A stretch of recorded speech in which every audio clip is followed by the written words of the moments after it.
At Citi Field in New York, the New York Mets play the Kansas City Royals. New York Mets baseball on SNY is brought to you by Citi, preferred card of the New York Mets. By the Lexus NX Turbo and Hybrid, go beyond utility. By Free State of Jones, starring Matthew McConaughey in theaters June 24th. By Geico, the #1 insurer in the New York market. And by Toyota, get big savings at Toyota's Red, White, and Blue sales event. Toyota, let's go places. Afternoon baseball in New York. Mets will be putting the big city in their rear-view mirror after the game today and heading out on the road. One more to play in the big town on a beautiful Wednesday afternoon.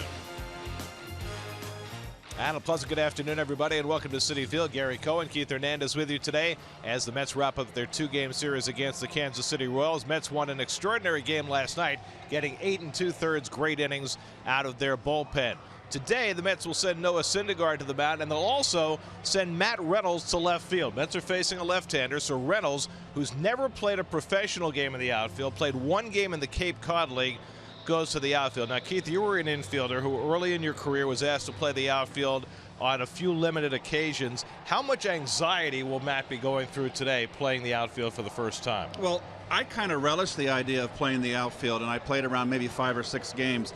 But you go out there with a lot of anxiety. You don't want a ball hit at you. You're unfamiliar with the position, whether it's right field, center field, or left field, and you certainly don't want, in my estimation, a ball where you got to go back to the wall. It's easier to come in on a ball, go left or right, but it's very difficult to go back. But I think Matt Reynolds, who's hit left-handers so well this year and has done such a good job, he's just happy to be in the lineup. And as we mentioned, Noah Syndergaard will be pitching today. And while the rest of the Mets' vaunted rotation has kind of muddled along for the last 6 weeks, Syndergaard has been absolutely magnificent. Well, he's been the shining star, the beacon for the Mets rotation. He has been solid. The numbers don't lie. Remember, he went into the 9th inning in his last start, went 8 1/3, just couldn't get that second and third out for the complete game in an 11 strikeout performance. He has been absolutely solid. In the opening series in Kansas City, he beat the Royals when they were out gunning for him. So he's looking for win number 8. And for Kansas City, the lefty Danny Duffy, whom the Mets saw out of the bullpen in the World Series, will start against New York for the first time. Well, he's got this is his 8th start. He started out in the bullpen. His problem has been the long ball. He's given up 9 home runs this year, 8 in the starting role in his 7 starts. And his last 2 starts, he's given up 5 home runs. So the Mets, a home run happy team, are hoping to capitalize on that. So it's the Mets and Royals. Mets go for a sweep of the 2-game series with Syndergaard on the mound. All the action coming your way on SNY.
Is brought to you by Heineken. Open your world.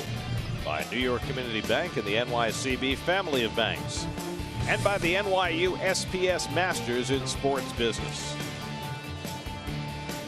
The Mets welcome Dead & Company to Citi Field this Saturday and Sunday. Original Grateful Dead members are united with an all-star cast, including John Mayer.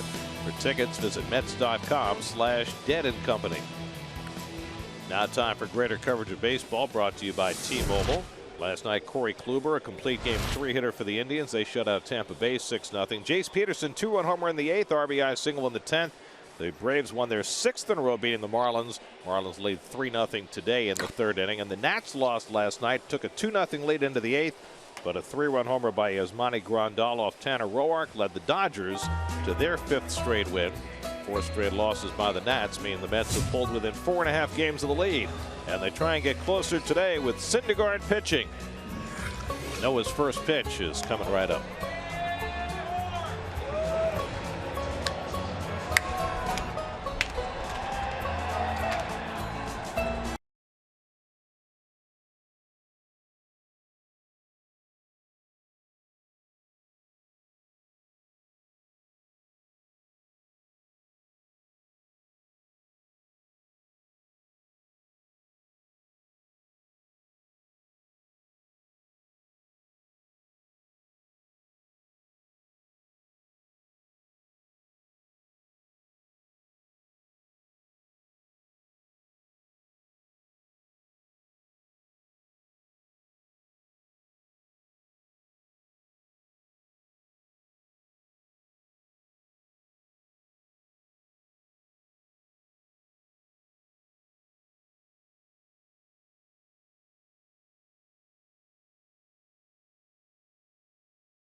Well, Noah Syndergaard introduced himself to the Kansas City Royals last October. He reintroduced himself the first week of the season with 6 scoreless innings, and he'll get another crack at the defending World Series champions this afternoon. Here's the Royals starting lineup. Same lineup as last night, except for the left fielder Jared Dyson. Interesting that Ned Yost put his speediest guy in the lineup today with Syndergaard on the mound and the problems he's had controlling the running game. Kansas City, team that has struggled on the road, nonetheless has won 8 of their last 10 as they face Noah this afternoon. And the Land Rover numbers right there in front of you, and they do not lie, folks. That is 12 walks in 85 innings. The strikeouts are tremendous. His whip is awesome. He's got a 5-game winning streak. One no decision, two no decisions in there, and of course the one was when he got that ridiculous ejection in that Dodger game. But his fans are here looking for his 8th win, and the Lexus defense, the Metsy defense. We talked about Matt Reynolds at the Open. You saw us for half that Open. That's his first start in left field. Loney, Walker, Cabrera, and Flores on the infield. And behind the plate, Rene Rivera. You're saying we have a miscommunication? With Merrifield getting set to lead off, not against this kid. This is the young man who has come to be known as Mini Thor. And he unleashes a pretty good heave from just in front of the rubber and almost got at the home plate on the fly. He was up here yesterday in the booth. Second coming of Gabby Hayes. Well, he thinks he's the second coming of Noah Syndergaard. But you're right, he did like to talk. Oh, cute kid. What would W.C. Fields say? Go away, you bother me. But you would never say that. No, of course not. I'm not W.C. Fields. Sweet man that you are. Baby Leroy. Whit Merrifield had an 8-game hitting streak stopped last night, went 0 for 4. Merrifield, who has been something of a phenomenon for the Royals, just called up and doing a fine job. And Syndergaard's first fastball misses at 99 miles an hour, and we're underway. Merrifield, who 6 years ago delivered the game-winning hit in the College World Series for South Carolina. Kid who never hit a whole lot in the minors, but has had a great start to his big league career. You see his home numbers opposed to road. Road numbers are okay, but his home numbers are terrific. His caller last night, he broke an 8-game hitting streak. Alcides Escobar, who has met Syndergaard before, is on deck, and Eric Hosmer behind him. Mets and Royals started the season with 2 games in Kansas City. They split those 2. So the Mets have now won 2 out of 3 against the Royals this year. Grounded down to third, and Wilmer Flores handles the hop. And that's the first out of the day.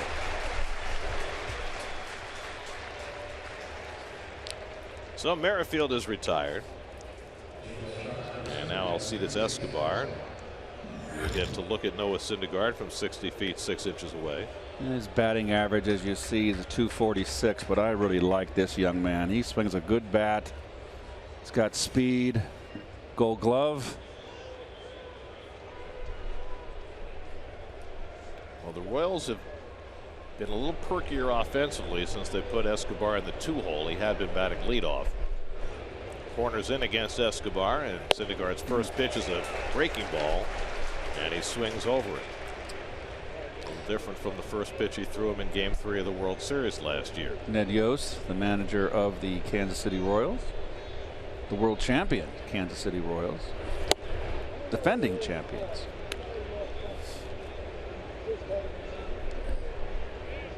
Escobar 2 hits last night, including a double. Eric Hosmer waits on deck. A lot of Royal hitters got handled last night from that bullpen. What a performance.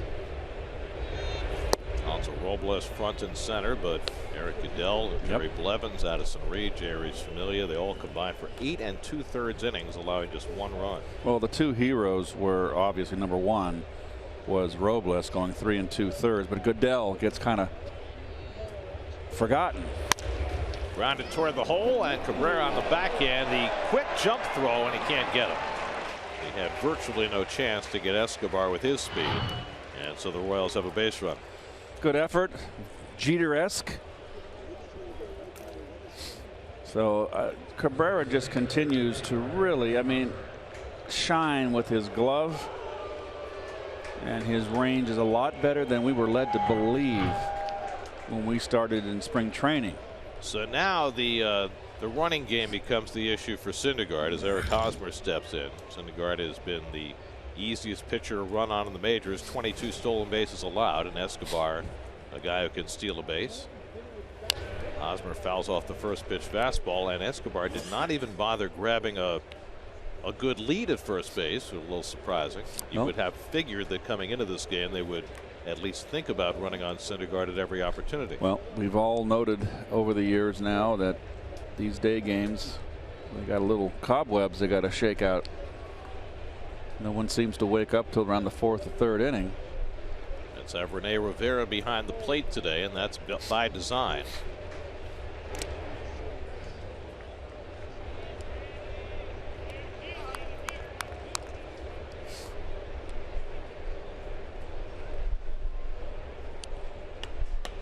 Travis d'Arnaud made his return to the lineup last night for the Mets, but you have to think that Rivera will continue to catch Syndergaard. That's a terrible lead. Because Rivera at least gives Syndergaard a chance with his powerful arm. You see, the Mets have allowed more stolen bases than any staff in the majors, led by Syndergaard. Well, they say that when you get on a catcher for stolen bases, they always say you steal off the pitcher. But at least the catcher can make up a small piece at the end. I think everybody's been complicit in those stats. There goes Escobar, and it's grounded foul. Escobar, without much of a lead, took off nonetheless and got a good jump. So he tried to sneak attack him there with a no lead, and then a little bit bigger one there. And he's on his horse. Hosmer had a terrific May, hit .333 for the month of May, but has struggled in his first 19 games in June, hitting .235. A little long with his swing, Gare, I noticed last night. Rough night last night. Went 0 for 4 with 3 strikeouts.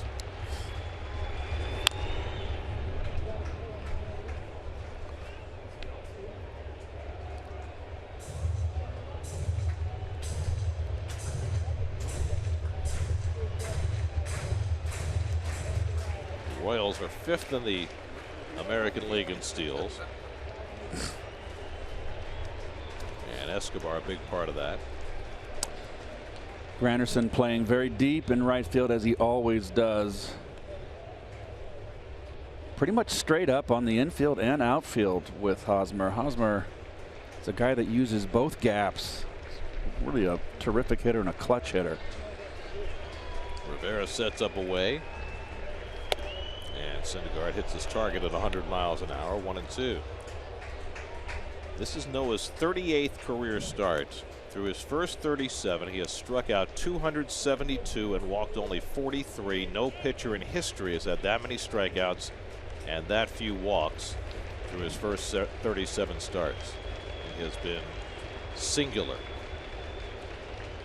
And this year he's averaging 8.8 strikeouts per walk, which would be a phenomenal number if it weren't for Clayton Kershaw, who was on an historic pace with a better than 20-to-1 strikeout to walk ratio. The last start, he beat the Nationals. He did not walk anybody, I believe, through 8. I'm not sure if he went 8. He went 7, struck out 8. Yeah, that's right. 2 nights ago. But no walks. So he's still single digit, right? Yeah, 7 and 141. Past Syndergaard, but Cabrera behind the bag. The backhand flip to Walker. They try to turn 2, but not quite in time. Beautiful. Beautiful play by Cabrera. And Walker doing a nice job even trying to get the double play. Now, this leaves Walker really in a position to get clobbered, and he did the right thing to turn this pivot on the left field side of the bag, because you cannot slide past that bag anymore with the new rules. So you're going to be clean as far as someone coming in across the bag and taking you out. So they erase the speedy Escobar. Now Hosmer aboard with 2 out, and Lorenzo Cain will step in. Cain has had a great knack of getting hits early in games. He's hitting over 400 in the first inning this year. He swung the bat good last night too, Gary. He was impressive. Very aggressive team up at the plate, this Nationals, this Royals team. And there's your semi shift. I guess you would just say shade. Well, Walker's the only one playing for the pull. It's a shade. Yep. I mean, Cabrera's pretty much straight up. So it's the only person playing that, for pull is Walker.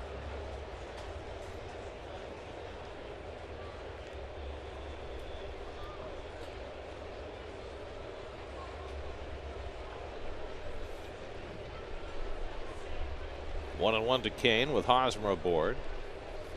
And it's hit slowly. Flores in to get it. Goes the short way, and that retires the side.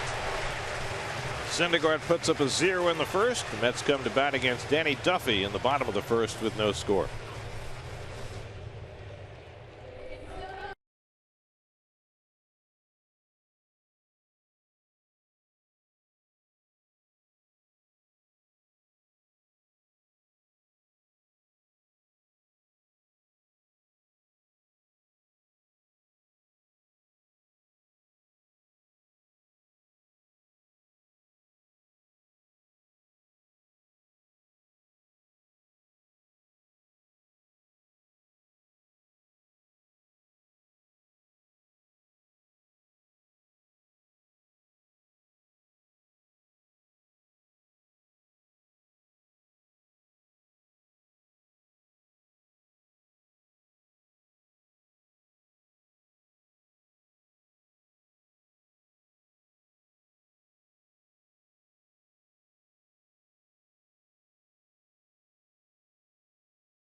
gets set to lead off for New York.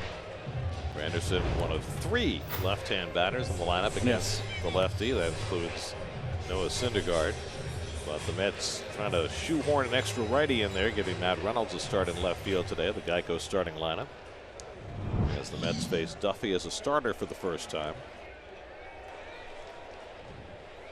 27-year-old Danny Duffy from Lompoc, California. You got it. Pronounce that correctly? Johnny Carson would be very proud of you. Granderson 1 for 3 last night and takes up an in from Duffy. Mets saw plenty of Duffy in the World Series last year. He made 3 World Series relief appearances. His 8th start, 2-1 in his first 7 starts. And notable with Granderson at the plate, Duffy has not allowed a home run to a left-hand hitter in the regular season since 2011. However, Michael Conforto took him deep in the World Series. Last year in Game 4. However, Conforto is not in the lineup against Duffy today because he has struggled so much against lefties this year. And there's a strike to Granderson, 2-1. John Hirschbeck behind the plate. As Drupal Cabrera, who homered last night, is on deck, and then Yoenis Cespedes, who also homered last night. Mets scored 2 runs on 2 solo home runs. And so it goes. Up and away, and it's 3-1 to Granderson. It was the 16th time this year that the Mets had scored all their runs on home runs, and the 10th time this year they had won a game in which all their runs came via home runs, which is by far the most in the majors. 3-1 coming, and it's inside, and Granderson draws a leadoff walk. So Duffy, who usually has pretty good control, walks the first batter to face him, and a left-hand hitter to boot. 13th walk of the year in the Coors Light Royal defense. Jared Dyson out on left gets the start. And the same group of characters. I love that Chesler Cuthbert. I like the pronunciation of the name. And of course, the invaluable Salvador Perez behind the plate. Interesting in that Royals outfield, generally in the past when Ned Yost has played Dyson, he's moved Kane over to a corner, but he's leaving Kane in center field exclusively this year, and he's playing Dyson on the corner. Well, here's Drupal Cabrera, and he swings at the fastball, 0-1. Kane made some very nice catches on the run last night. The fact that Kane was moved late innings for defense, much the way the Mets moved Cespedes when they had Lagares, might have cost him a Gold Glove last year because he is that caliber of center fielder. Taking high, a ball and a strike. Well, Duffy's having a hard time right now finding the range. Cespedes on deck. All of a sudden his bat looks like it's heating up again. Playing Cabrera on the outfield to the opposite field, the center fielder Kane.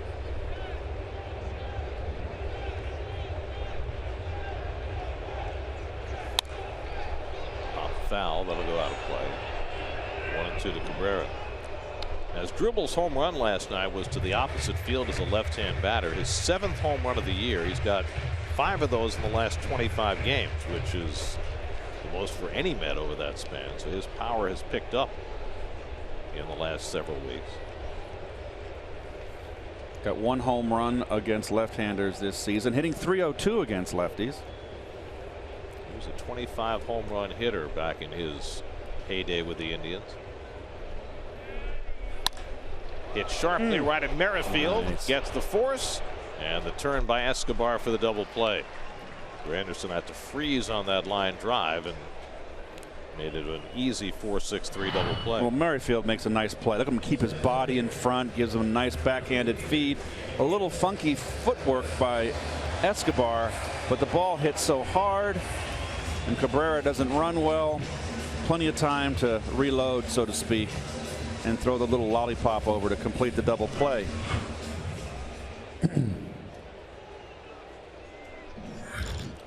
So 2 out and nobody on. Now Cespedes, who had 2 hits last night, including his 18th home run of the year. Nolan Arenado hit his 21st last night for the Rockies up in the Bronx, and he leads the National League. It looks like he's going to get to 50 RBI before the halfway point. Arenado has 21. Adam Duvall The surprise with Cincinnati has 20. And then Cespedes with 18. Game number 70, folks, of the season. In the air down the right field side, and Orlando takes a look and it's out of play. Fastball out over the plate. He didn't think he got it for some reason, and he had plenty. Little belt tie fastball out over the plate. Great extension of his hands. So strong. He's a player. He can do it all. Every aspect of the game. And he is crushing lefties this year to the tune of a .349 average against southpaws. 4 home runs.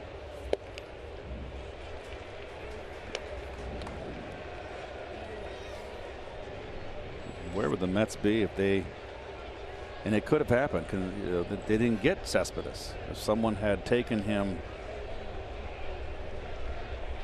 They were fortunate that the market didn't develop for Cespedes the way everybody had expected. Certainly not the way Cespedes expected. Good change up by Duffy. 1-2. I wonder if there was some fear of giving him a long-term contract.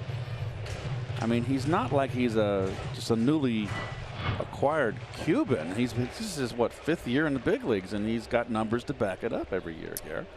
I think some people took pause at the fact that he'd been with 4 teams in 4 years. Well, he's been wonderful here.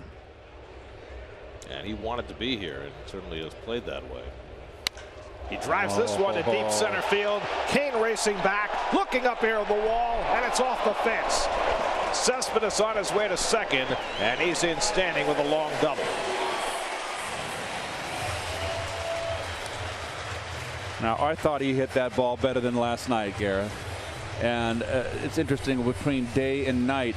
When you talk about Dodger Stadium, I thought he crushed this ball, and he thought he had this one. Last night he didn't think he had it. Right, and he's got to get on his horse. Now, he wouldn't have had a triple here, but still, you got to get out of that box. I mean, you're awful strong if you can get into your Cadillac on a ball dead central. You know, I'm looking at the flags at the top of the stadium, and they're blowing very stiffly. And I don't know if that had an impact on that ball. A little crosswind from the west, blowing out from left field foul pole to the right field foul pole. 21 miles an hour, so it's fairly gusty. Crosswind can knock your ball down. Here's Walker with a runner at second and 2 out. And Neal takes inside. Walker just 1 hit in his last 15 at bats after going 0 for 4 last night, but he hit a couple of balls hard.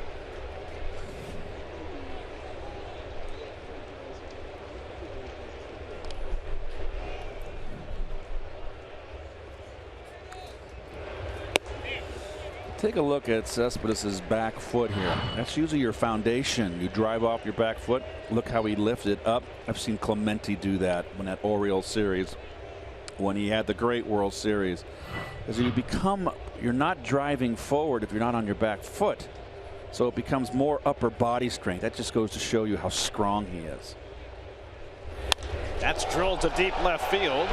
Back goes Dyson to the warning track to get it, and that retires the side. So both Cespedes and Walker making tremendous contact, but the Mets end up empty in the first inning. No score after 1.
United Bank.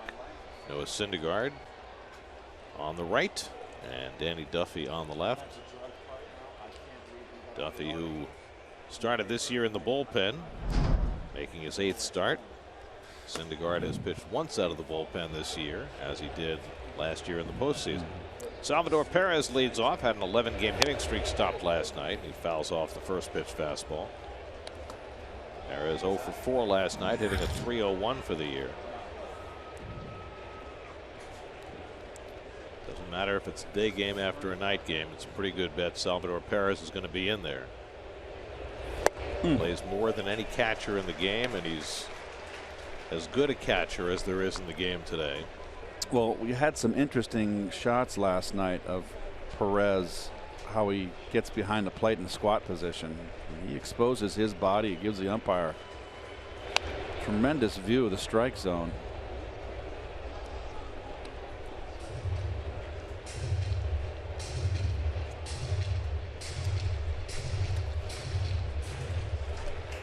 Paulo Orlando on deck, then Chesler Cuthbert for the Royals in the second.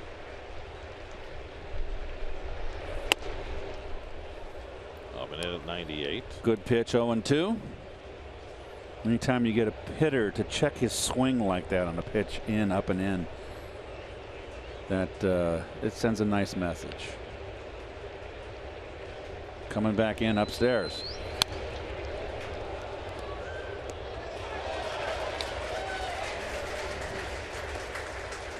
One thing I've noticed about Syndergaard, and I've been really observing his starts in his young career, I like the fact, Gary, that he shows absolutely no emotion on the mound. You can't read him. He's got that million-mile stare. Yep, it's just like it's a blank, and like if you were Sergeant Friday and you had him interrogating under the 5th degree line, you wouldn't get nothing out of him. And I think that's a good thing for a pitcher, to be out there and be mysterious. Carlton was that way. Well, mysterious, then folded into intimidating, which, you know, the Royals saw last October. That's ripped down the line, just foul. And Syndergaard got a curveball up. You know what I mean? It's not only the fact that they're not sure what he's thinking, but now he's shown that he's not afraid to throw inside. He threw behind Chase Utley. He's done those things that make him a little bit scarier. And that goes back to the old style of play when visiting the opposing teams didn't talk to each other. Oh boy. 99 on the outside to strike out Perez for his first punch out of the day. Well, you didn't think he was going to go the whole 9 innings or whatever, 7 innings, 8 innings without a strikeout? That is just some gas. Struck out 11 in his last outing. He's working on a full week's rest. Remember, the Mets flipped he and Colon to start Colon last night. It served 2 purposes. It gave Syndergaard 2 extra days of rest. That's dribbled foul by Orlando, and it also sets him up to face the Nationals in the opening game of the series in Washington on Monday. And the Mets have they don't get an off day till the 11th, till the All-Star break. They're playing straight through. So this is a good time for him to be skipped one day, and a good time for the bullpen for him, Syndergaard, to go out there and throw deep into this game. Paulo Orlando's been red hot, 2 for 4 last night, 13 for 24 over a 6-game hitting streak for the Brazilian. And Syndergaard quickly ahead of him 0-2.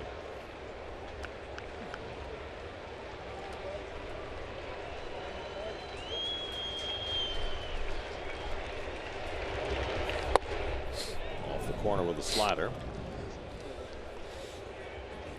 Lowe's home field advantage. Syndergaard has been great on the road too, but he's been even better at home. Keep drinking all those juices.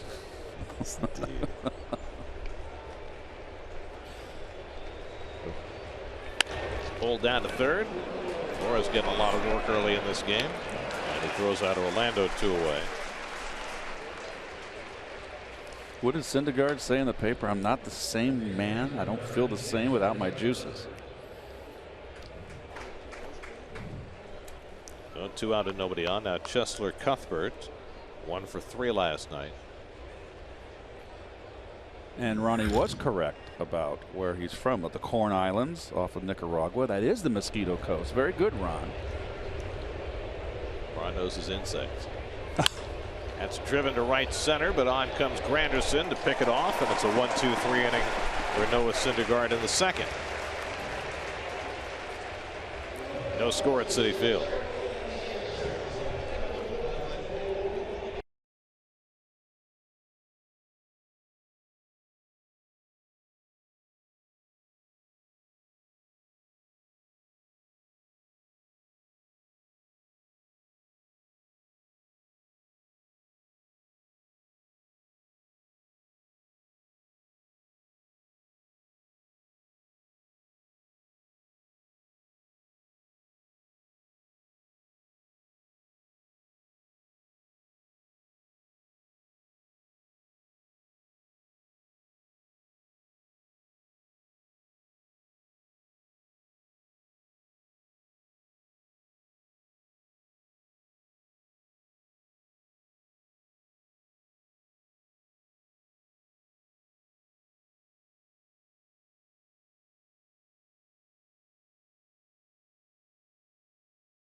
Home second inning. Wilmer Flores leads off against Danny Duffy. Flores 0 for 2 last night. Now the terrific road trip after taking over the third base job. He's cooled down a bit since the Mets have been home. Yes, he has. Mets are 3 and 4 on this homestand that ends today. They won 2 out of 3 from the Pirates. Got swept by the Braves. And now have won the opening game of this 2-game series. Mets will go away for 7, 4 in Atlanta and 3 in Washington starting tomorrow night.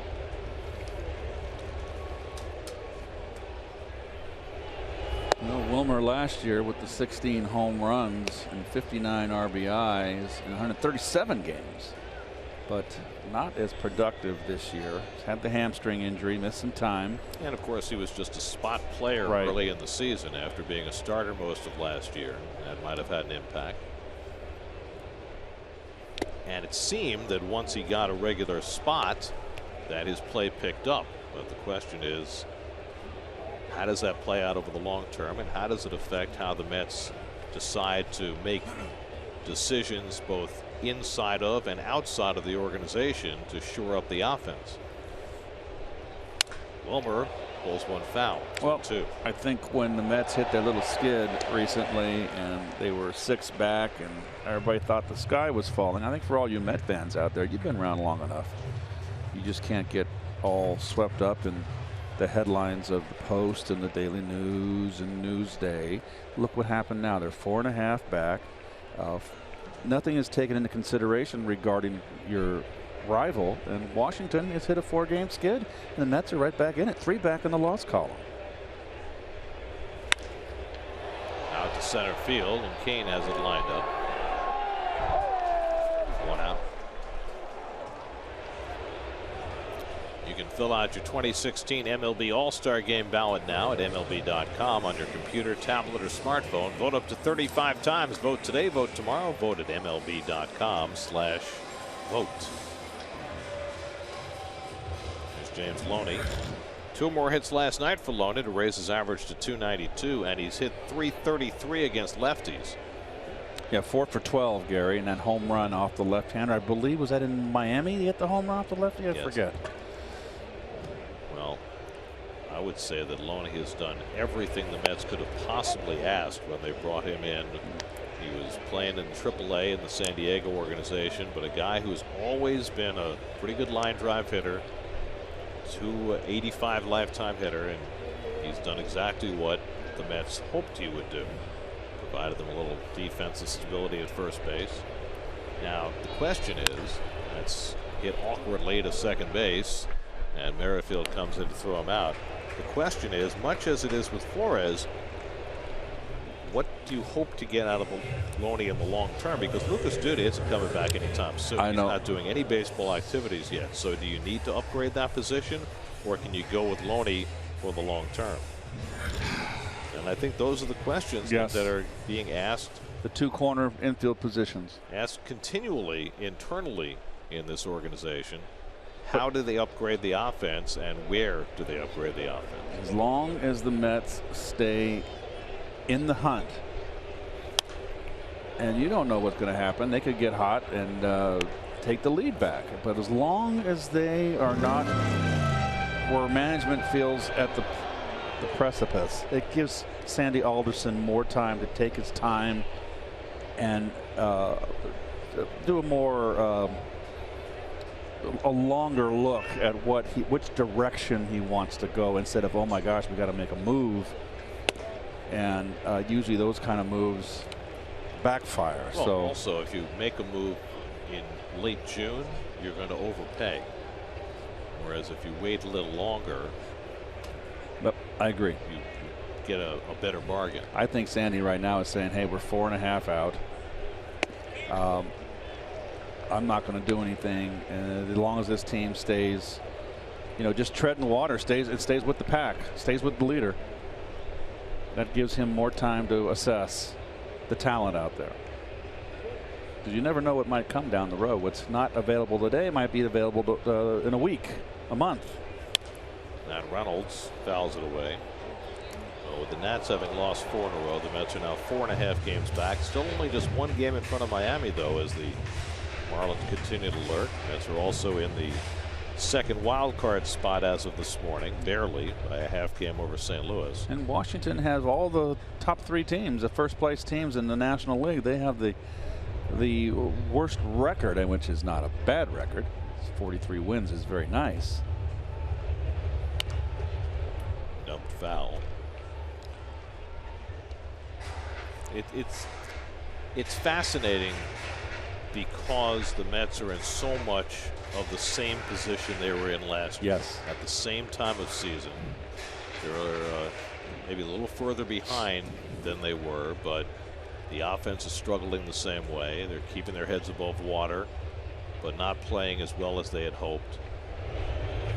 And last year there was a bounty at the end. And Sandy Alderson said it yesterday during his press conference. He said last year, when we got to the deadline and made deals, everything went right, and you just can't expect that to happen. Exactly. It was a perfect storm last year. They got Kelly Johnson and Juan Uribe. They got Cespedes, and Wright and Darno came back from injury. They brought up Conforto, and everything worked.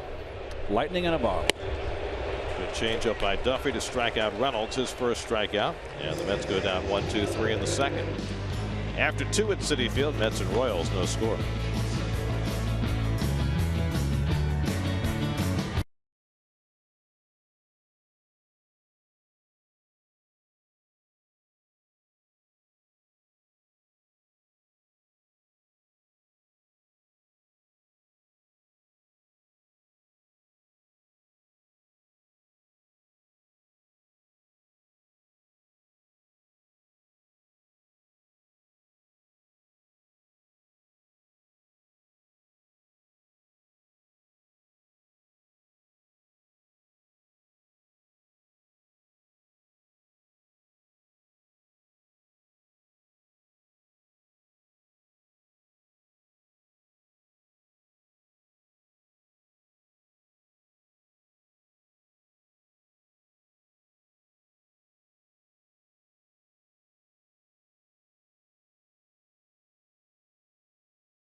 No score. Let's check in with Steve Gelbs. His report today is brought to you by Subway. Steve?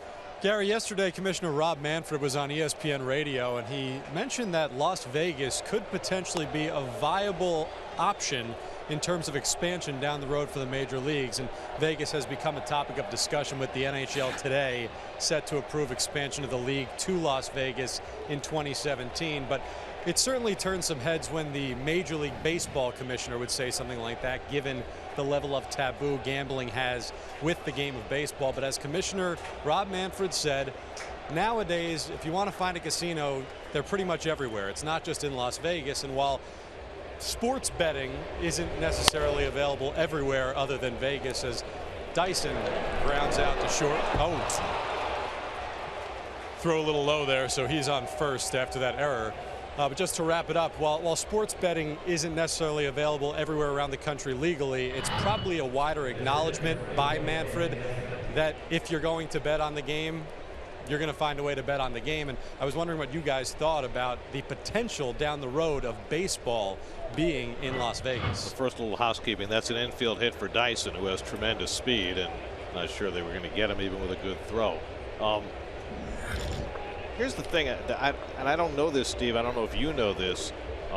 If you go to a Vegas casino to bet on sports, you cannot bet on games played in the state of Nevada. That is correct. That is correct. Would that be the same if Major League Baseball went there? Would you not be able to bet on the games in the Vegas casinos? I don't know that for fact, but I would assume that there would be no reason why it would be different with baseball. But I do know with the NHL going there that that's going to be the case. You can't bet on the games played in Nevada. Right. You can't bet on a UNLV game or a Nevada-Reno game. Dyson takes off. The throw by Rivera is high, and Dyson steals the base. So with Duffy up there showing bunt, Dyson got a great jump and steals his 12th base of the year. Well, there's just a situation of inexperience. You've got a very fast runner, and you can see he can fly. You've got to throw over. You've got to throw over and keep him honest.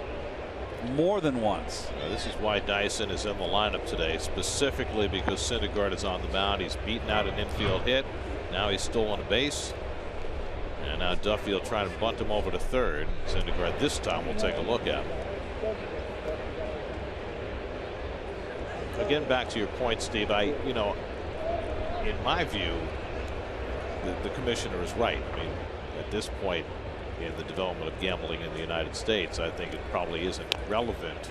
That's a fair ball. Rivera's going to throw to third for the tag, and they got him. Beautiful play by Rene Rivera, as Duffy couldn't get it far enough away from home plate, and even with the speed of Dyson, Rivera's able to gun him down. Terrible bunt here. This is what you call a worm killer right here. Just right in front of home plate. Rivera, the play's in front of him. No hesitation. You almost want to feel like if you're the lead runner here, you don't have to advance. That was such a bad bunt. And the Royals are going to challenge the call at third. It looked like the hand of Dyson might have gotten in while the tag was made further up on the arm. Bill Welke, the third base umpire, made the call. Let's take a look. Oh, he missed him. He missed him. A terrible tag. Oh, it's a bad tag. Can you say definitively there was no contact there? Watch. Oh, I don't know. Can you tell?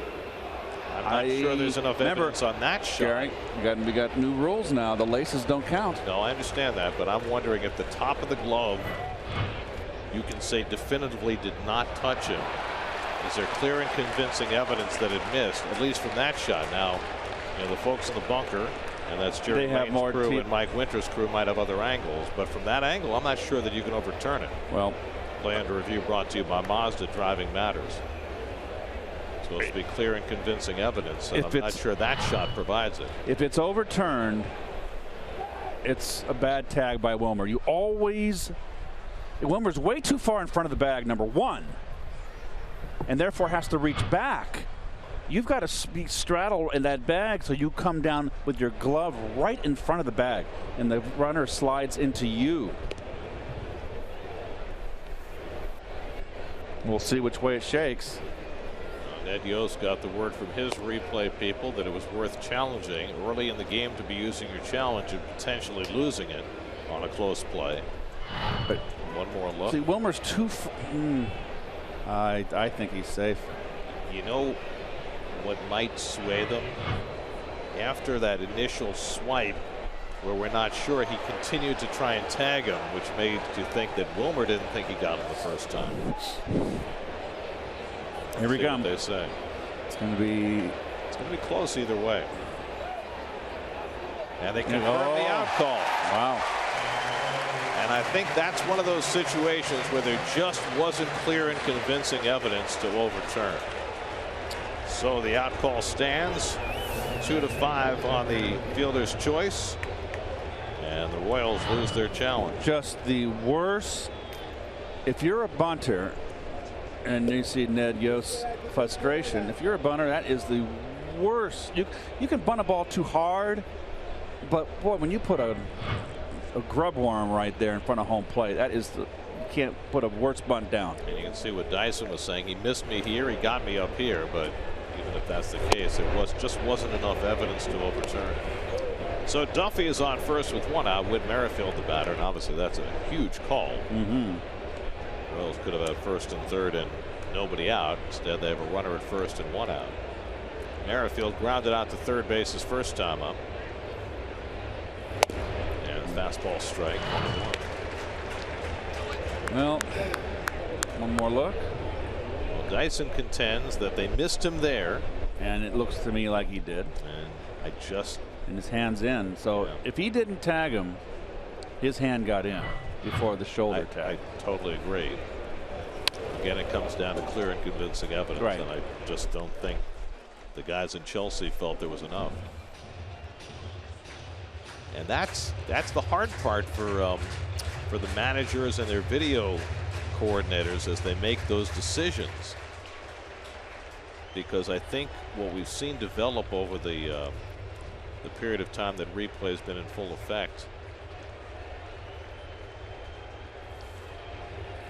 is that umpires are not going to overrule umpires unless there is real perfect proof.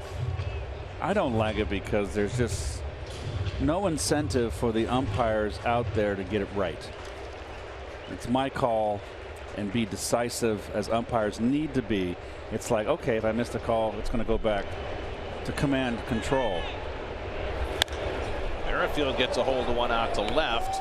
Tracking it through the wind is Reynolds, his first chance out there, and he handles it perfectly. Except for needing to use one hand. No, he caught the ball. It's his first ever chance in a professional game in the outfield.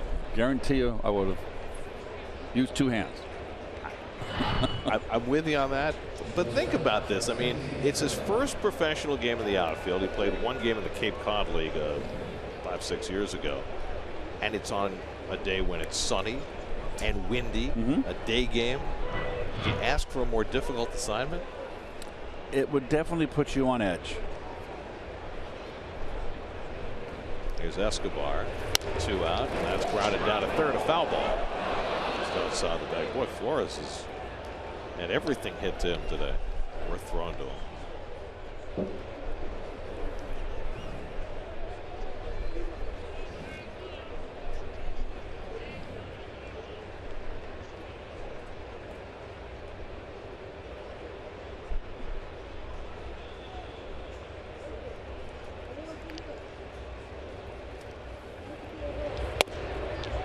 Slider off the plate. Or his velocity numbers a little bit down here in the 3rd inning. Interesting too with the extra day's rest.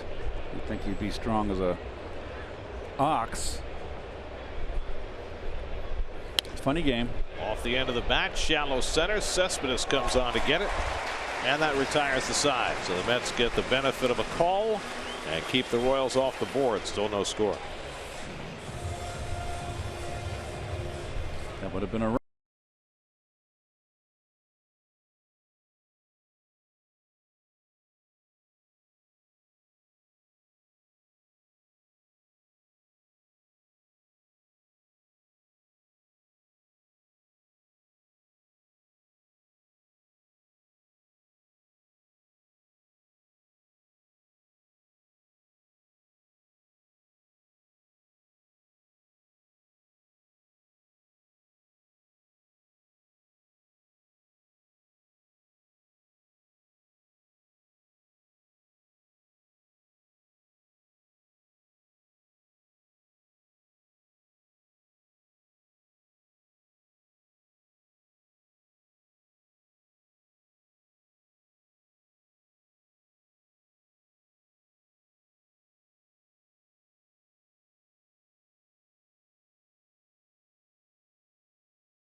at Citi Field on Saturday, July 2nd with post-game fireworks presented by Citi.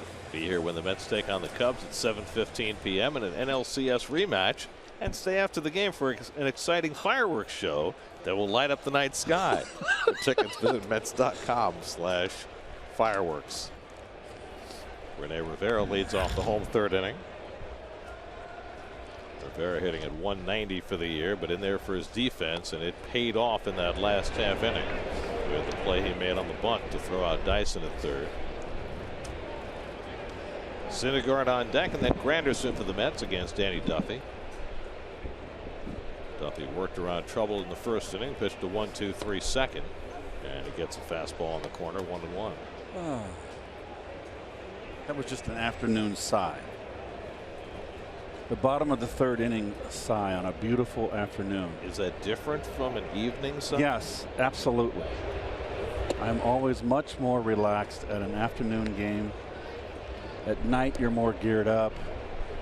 This to me is baseball. Just a relaxing afternoon watching a ball game.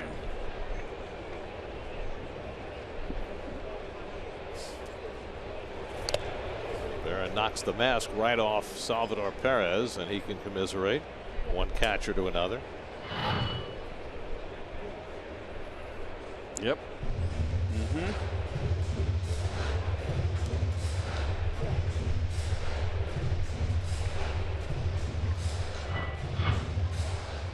He feels your pain, Sal. Been there, done that.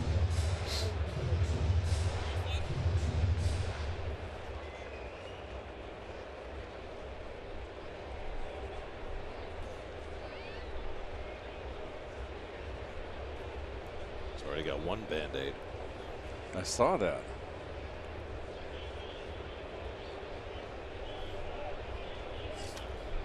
Two from Duffy, and Rivera goes down on the changeup. Duffy's had a good changeup so far today. That's his second strikeout. He's kept it away from the right-hand hitters. He's gotten it up, which you don't want to do. Preferably you want it knees and black, a little sink. But he's been up, but he's not missed over the middle. You don't want to miss middle in with a changeup, because that's the ones that the hitters can launch. So now Syndergaard, who has 4 hits this year, including his 2 home runs, which came in the same game in Los Angeles. See how he fares against the left-hander. Well, I've noticed one thing about Noah as a hitter against the left-handers. He does not like the breaking ball. And that's understandable. And they've got wise to it real quick. I mean, how many pitchers like to swing at breaking Right. balls? You play once every 5th day. How do you get any kind of rhythm up there? So whenever I see a good hitting pitcher, and the Mets have a bevy in their rotation, it's not easy. 3 pitches away in a row, and it's a call strike, 1-2. Curtis Granderson on deck. Duffy's retired 5 in a row after Cespedes' double that scraped the center field fence. Keeps it away from Syndergaard, 2-2.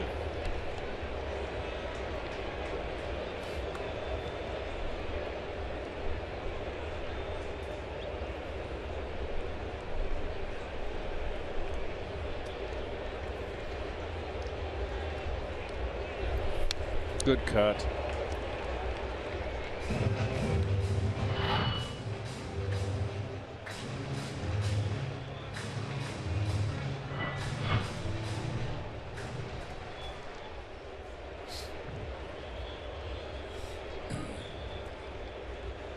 '69 career at bats for Noah, 3 career home runs. And he goes down swinging on the fastball. 3 strikeouts in a row for Duffy, 2 out in the inning. Let's check out today's Verizon trivia question. 2 players had 75 or more stolen bases as both a Met and a Royal. Oh, I know. 75 career steals as a Met and 75 career steals as a Royal.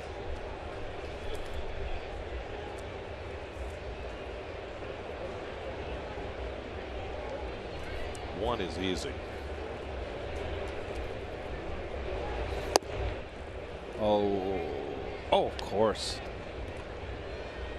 I'm thinking of another outfielder for the second choice. Yeah, I don't think he played long enough for the Mets. I don't think so either. He was fast, though. Worst trade they ever made, or one of them. Had Joe Foy in that deal for Amos Otis. I don't think Amos Otis was a Met long enough. Had to be somebody else. Okay. It's funny how. Well, you got Ed Charles. Did he steal bases? No. He was only a Met for a couple of years at the end of his career. And he didn't play for the Royals. He played for the Kansas City Athletics. You're right. Yeah. You're right. Which is now the Oakland A's. Uh-oh, paper coming across the home plate area. Time to step out. No time called. And Granderson takes it high. Get out of here.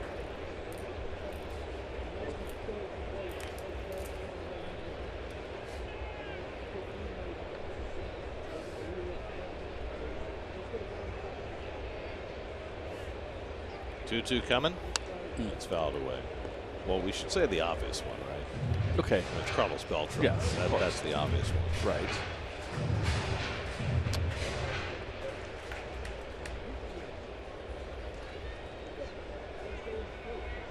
You see, those questions are hard for me because when I played, I didn't follow the American League very much. I didn't follow the American League pretty much my whole youth growing up either, except for Mickey Mantle and the Yankees back in those days.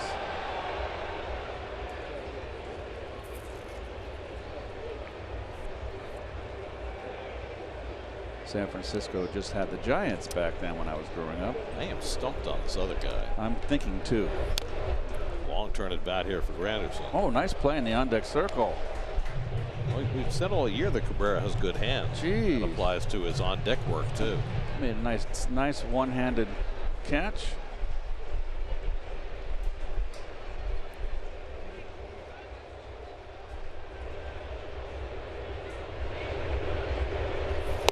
And Granderson strikes out, so Danny Duffy strikes out the side in the third inning.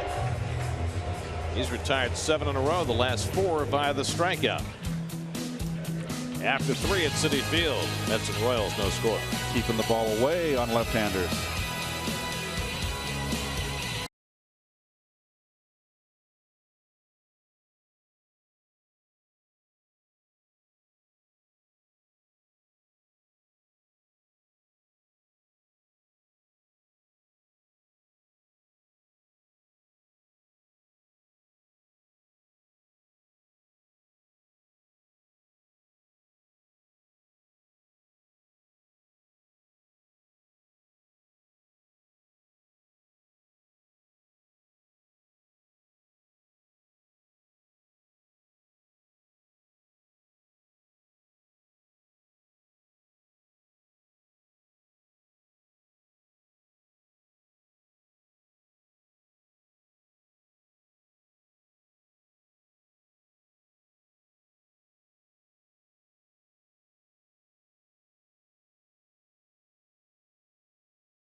Follow SNY on Twitter during the 5th inning of today's game for details on how to enter the SNY 5th inning sweepstakes presented by Tri-State Ford. Eric Hosmer leads off the 4th inning for Kansas City against Noah Syndergaard, who's given up 2 infield singles. Starts him off with a changeup for a strike. Hosmer grounded into a fielder's choice his first time up. Lorenzo Cain, Salvador Perez to follow for the Royals, who have really struggled to score runs on the road this year. They've been outstanding at home, but averaged a major league low 3.2 runs per game in road games. 2 straight changeups to Hosmer has got him looking very awkward. Now coming in. Line past Syndergaard and up the middle. Good at bat. The good news is Noah didn't get his thumb in the way. That is just a terrific at bat. He had a pitch to waste, 0-2. He could have come in off the plate. And you notice, look, watch his front foot. He is bailing out. That's how he was able to hit that inside pitch. So the Royals have 3 hits. That's the first one that's reached the outfield, and Hosmer's aboard to start the 4th. Now watch Hosmer here. He's pulling off. See how he's opens up his hips. Look how far he's in the bucket when he made his stride. So you can keep the ball away from him right now. That's probably one of the reasons why he is a little in his slump this month. Snapped an 0-for-10 streak for Hosmer. Now Cain, who grounded into a force play his first time. Hosmer will sneak a steal every now and again. You have to think about him. He has 4 steals this year.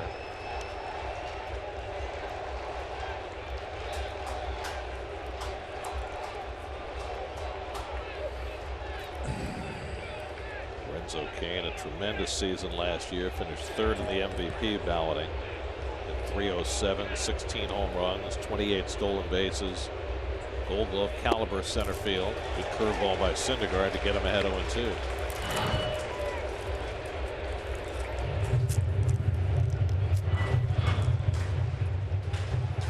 Well, Syndergaard got ahead on Hosmer 0-2, gave up a base hit. Now he's 0-2 on Cain. And he'll go right back to the curveball. Cain lays off 1-2. Wastes a pitch there that time, what he didn't do with Hosmer last time, the last at batter. 0-2. See if the fish are biting. When Syndergaard beat the Royals last year in Game 3 of the World Series, he became the 2nd youngest man ever to win a World Series game.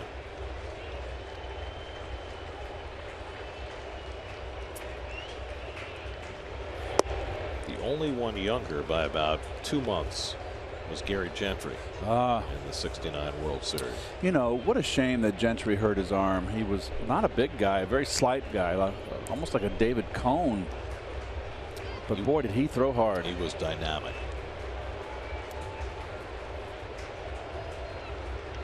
2-2 coming. Lined behind the bag. Walker with the flip. Cabrera with the turn for the 4-6-3 double play. 2 out and nobody on. Second straight batter where Syndergaard had to duck here. Even though he broke his bat, tailor-made double play. Hosmer hit his ball much harder.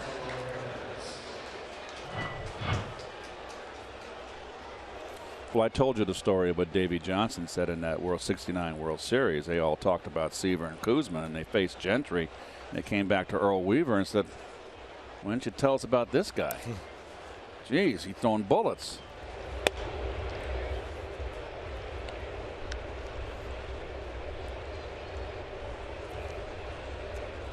Plus, you had those afternoon games at Shea Stadium, the shadows with those hard throwers. Well, in Gentry's case, he also had Tommy Agee. That was Game 3 when Agee made his 2 great catches. Saved 5 runs. When did Gentry? Did he hurt his arm the next year? I think it was in '70. Yeah. They ended up trading him to Atlanta, and he never really did much after. Right, I remember that. Yes. That was the deal that got Danny Frisella, right, from Atlanta. Yes. And Felix Millan, right? Wasn't he in that trade as well with Gentry? 1-2 to Salvador Perez, who struck out his first time up. Danny Vasella came over to the Cardinals late in his career when I was a youngster in spring training. Danny unfortunately passed away very young in a dune buggy accident. Dune buggy accident crushed him. A terrible, terrible, terrible accident. Perez chases the fastball away, and Syndergaard has his second strikeout of the day. Both have come against Perez. Without a lot of strikeouts, Syndergaard nonetheless putting up zeros.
If anybody wants to bring me a vanilla shake, that would be great. Oh, you want one? Me too. SNY play ball, and the New York Jets are looking to help local leagues in need with grants, equipment donations, clinics, and special Jets experiences. Does your league need assistance? Apply today at sny.tv/playball. As Drupal Cabrera leads off the home fourth in a scoreless game against Danny Duffy, who struck out the last 4 batters. Cabrera bounced into a double play his first time up. Cespedes and Walker to follow.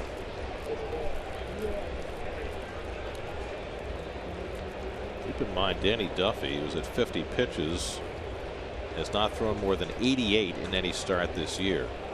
Began the year in the bullpen, so they've worked his pitch count up slowly. Threw 88 in his last start in 5 innings against the Tigers. That wasn't a great start for him, but the one before in Chicago against the White Sox, 6 scoreless innings with 10 strikeouts. So he's capable of this kind of outing.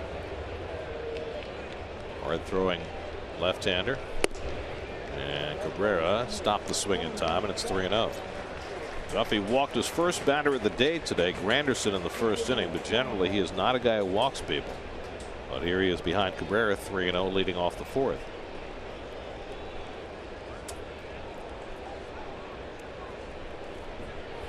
And as Drupal takes inside, and there's the second walk by Duffy, both leading off innings, and this time in front of Cespedes. Well, walks always hurt, but you certainly don't want to walk someone when you got the heart of the order coming up. Well, Cespedes crashed one to center his first time up. Thought he had it out of the ballpark, and then had to sprint to get to second when the ball scraped the wall in center field.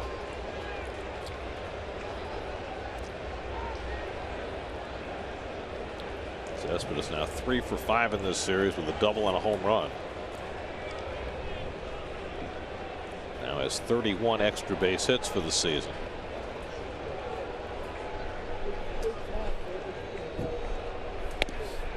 And he takes a borderline strike, 0-1. Well, Hurstback, excuse me, the home plate umpire, is a high ball umpire, not borderline strike, which I think is a strike today, but not in today's game. He calls it a strike, and he's consistent with it, so you can't moan and groan. He's always had a reputation as being a pitcher's umpire. As Duffy snaps a throw to first. Duffy, you can't run against him. He has not given up a stolen base this year. Only one attempt against him.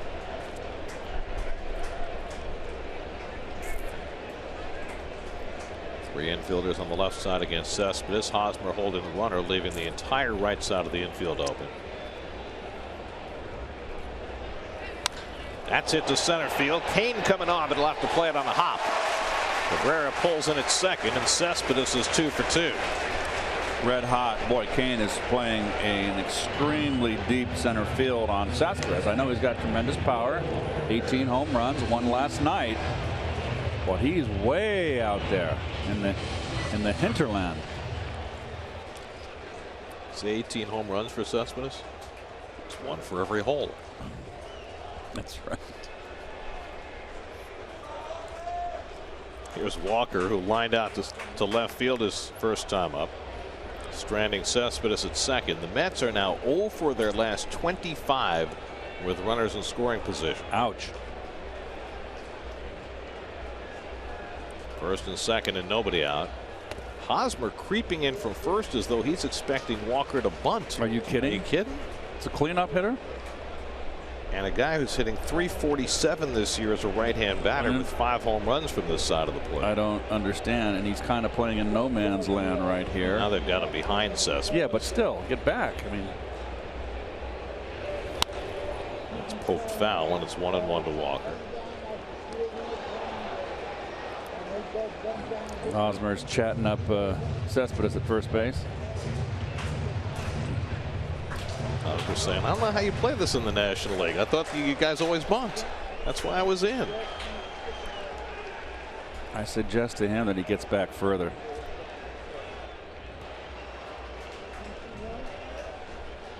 And now he gets back a little further. Nice curveball. Backdoor breaking ball for a strike 1 and 2. 2 strikes now. Fourth hitter. Bunt was never on. Now it for sure. And Hosmer hasn't moved deeper than where he's at the entire at bat. That is amazing to me. 1 and 2 to Walker with Flores on deck. And Duffy takes a look at Cabrera. Well, Hosmer's now in a little, not to pick on him, he's in a better position now. He could go a little, maybe 5-10 feet deeper. 3-time Gold Glover. I know. Got 8 to go.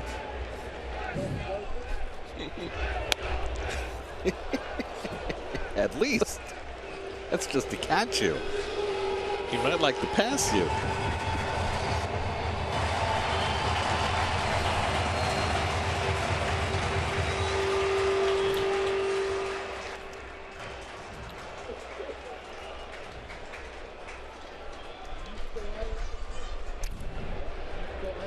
Duffy has walked 2. He's struck out 4. Allowed just 2 base hits, both to Cespedes.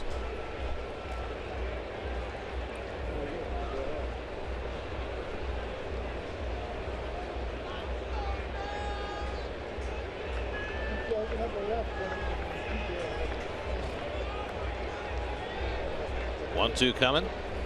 And Walker takes inside. 2-2.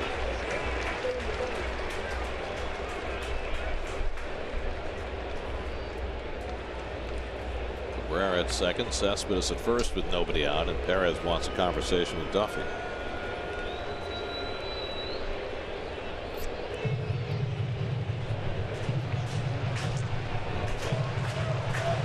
Last night we saw Salvador Perez consistently down on a knee behind the plate. Can't do it as much with runners on base, but I don't think we've seen him down at all today, Keith, have we? I don't believe so. And he's not going to do it here. Your traditional squat. Popped it up. In foul territory, Perez circles under it. And that's the first out. So a big out for Duffy as he gets Walker to foul out, 1 away.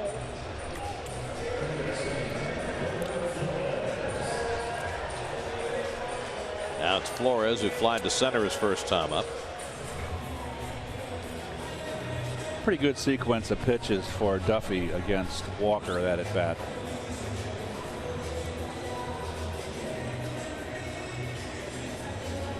Kenny Duffy grew up in California. Both his parents were cops. His mom, though, was the guy who nurtured his baseball career. She was a catcher in high school. And until he started throwing 90, which wasn't until late in his high school career, she was his catcher growing up. Should take any foul tips off the mask? I hope not.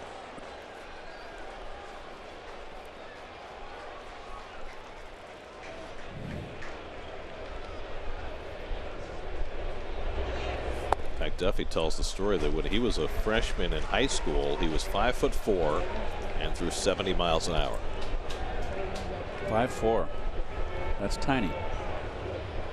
And then by the time he graduated, he was throwing in the 90s, and he was a third-round pick out of high school by the Royals.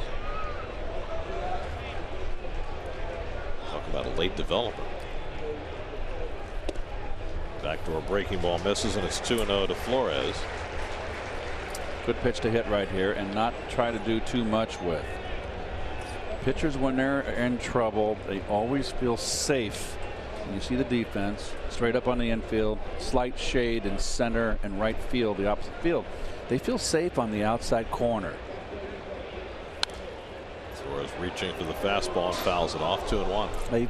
And you talk to a lot of pitchers now that I'm out of the game. I didn't do it when I was playing. Is when you talk to the guys that are in the booth, Steve Stone with the White Sox, he said, you know, this is the least place where I can get hurt the most. The one place where I can get hurt the least. Excuse me. Right.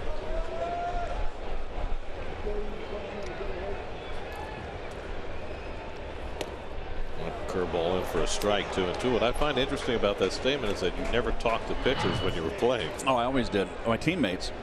But I always looked when a pitcher's behind, particularly a left-hander. They love that outside corner, and so did I. But they got me out, you know. I failed over 70% of the time here.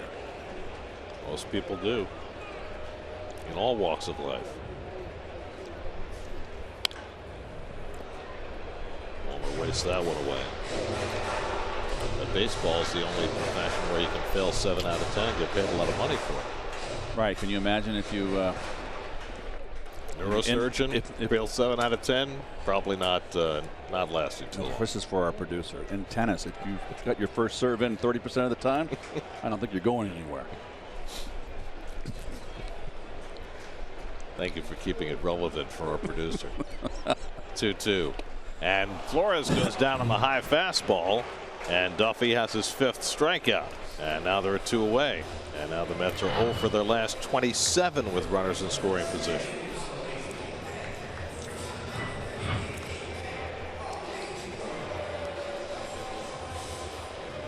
Well, they're going to play Loney very, very deep at second base. Whit Merrifield, the second baseman, way out in right field, and that's the way he played him. They've been playing Loney the whole series.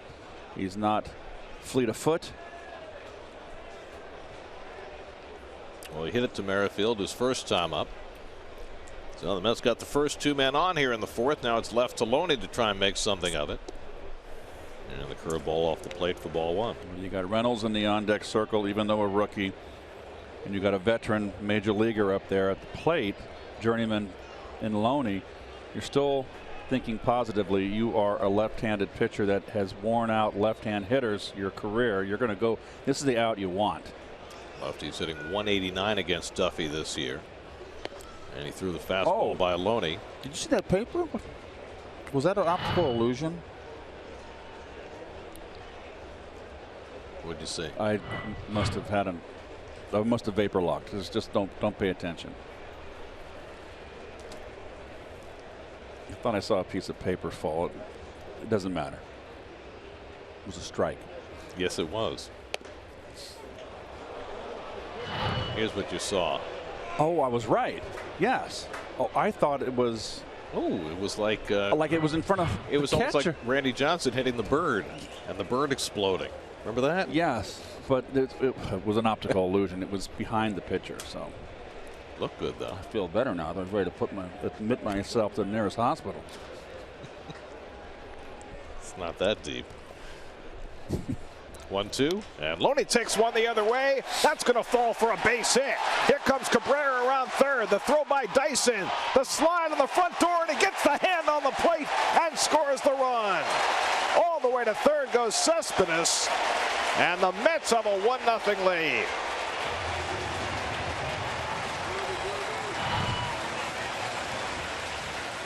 Well, nice hitting. One too many breaking balls here. And with Syndergaard on the mound, as if you're Loney, you've got to be on second base on the throw. If anything, nice slide by Cabrera here. To see if he got any help from anybody. Like the on-deck batter. A beautiful slide. And nice hitting by Loney. Loney's kind of get down ball, but you got to be on second base. Don't be an observer. Come on. Cespedes took third on the throw. Well, here's our best base runner. He sees the throw. He knows exactly what he's doing.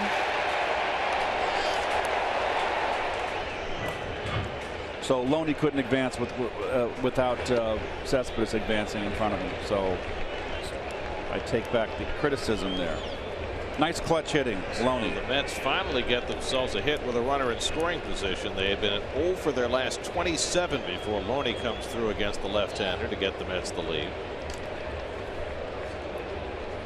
Dyson's throw is a pretty good one. He's got 7 outfield assists this year, but a great slide by Cabrera beats the tag. Reynolds fouls it off, and it's 1-1. Reynolds struck out his first time up. Just joining us, Matt is playing the outfield today for the first time as a professional at any level. There's that slide again. Well, it's in front of you. You see Perez has to go in foul territory, and he's getting no help from the on-deck circle, which is something that is really atrocious in today's game. I mean, your job as the on-deck hitter is to go and get the bat, get it out of play, and then you help. You become the third coach on that on the field to tell them where to slide or stand up. 1-2 from Duffy. Reynolds takes outside. 2-2. The leadoff walk came back to bite Duffy. Loney driving in the run.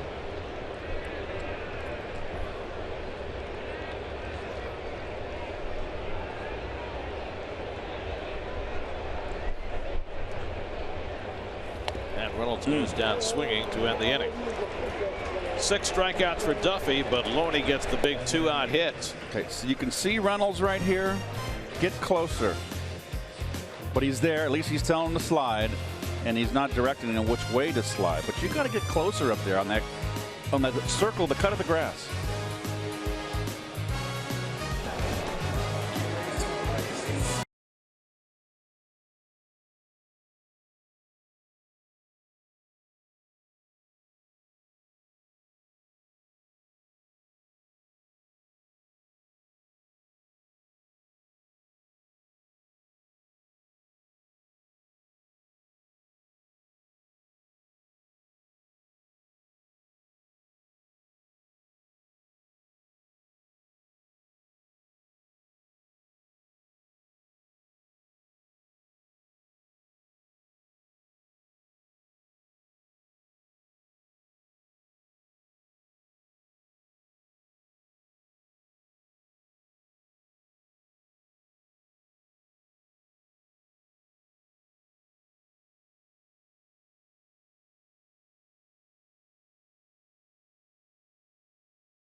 Your Tri-State Ford dealers who invite you to test drive a new Ford. You'll discover why Ford is the total package.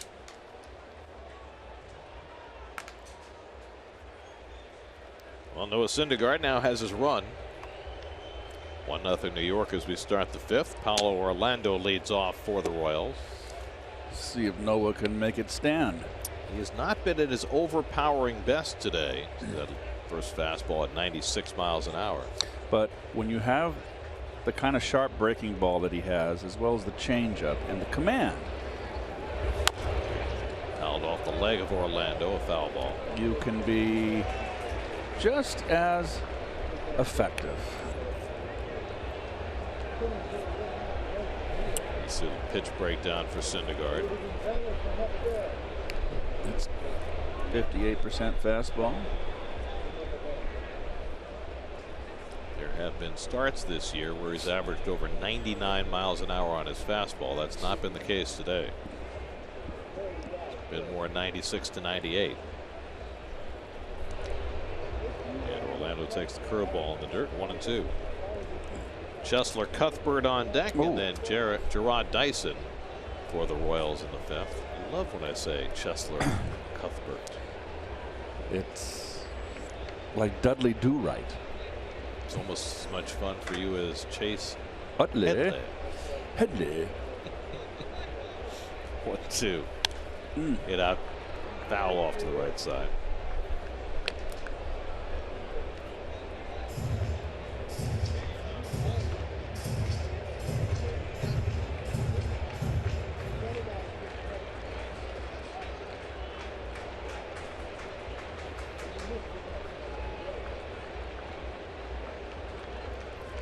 Two from Syndergaard, and Orlando goes down on the slider.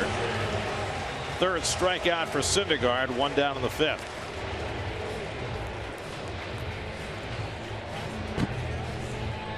The good humor man is here, Keith. Yeah. You're right. Oh, you look spiffy. Come on in. Get in the shot here. Come on. You're already in the shot. What have you got for us?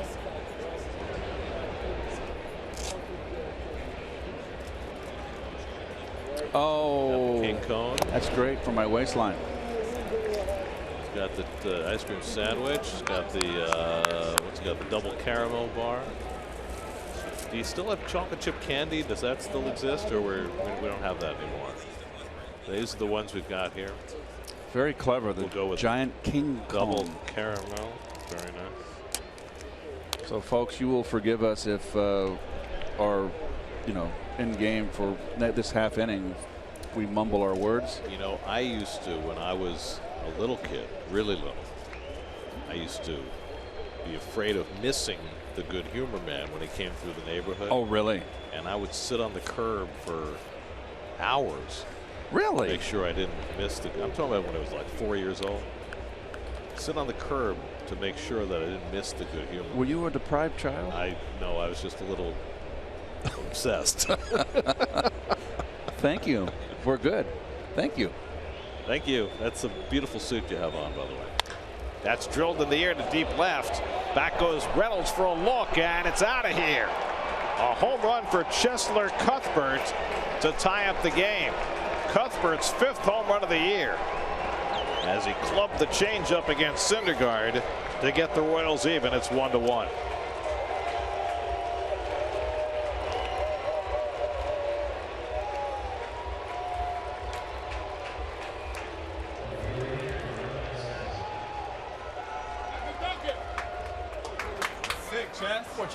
Chess.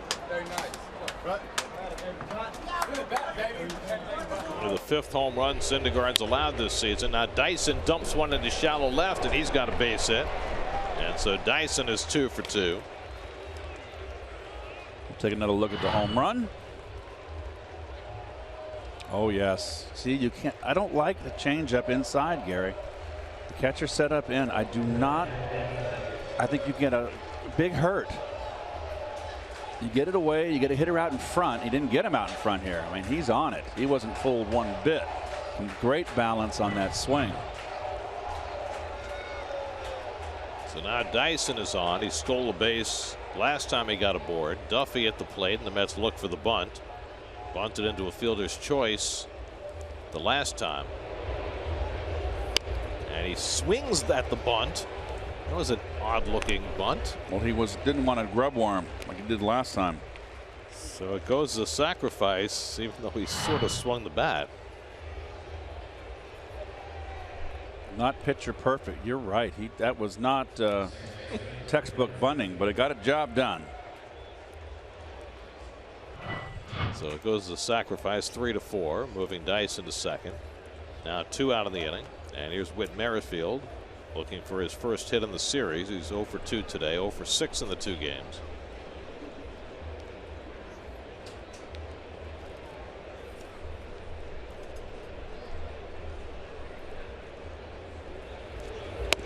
It's only fair that we mention that Good Humor, proud partner of the New York Mets, brings ice cream, baseball, and summer together as they kick off the Welcome to Joyhood tour.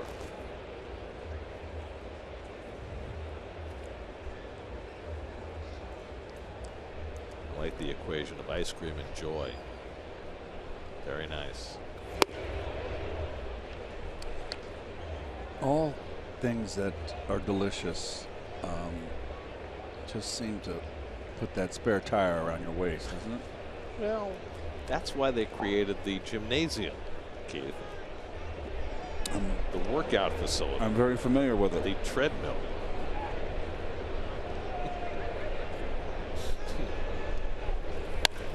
Grounded toward the right side. That's going to sneak through for a base hit. Dyson and his great speed will score easily. And the Royals take a 2-1 lead. Wow. Merrifield making contact, poking one through the right side. And the Royals have struck here in the 5th for 2 and go in front. Chipping away, hit the ball where it's pitched, Gare. Ball was away, a little bit up, not on the corner enough. So Merrifield's first hit in the series gives the Royals their first lead in this series.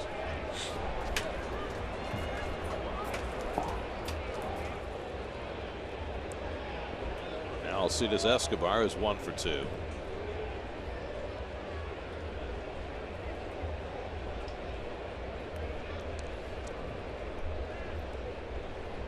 Maloney drops the ball as he tries to make the return throw to Syndergaard. No harm done as it only trickled a few feet away. Day game.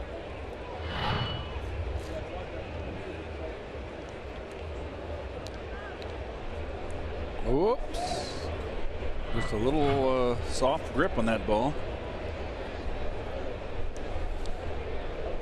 Merrifield has 4 steals since his recall. And Escobar pounds the slider into the dirt.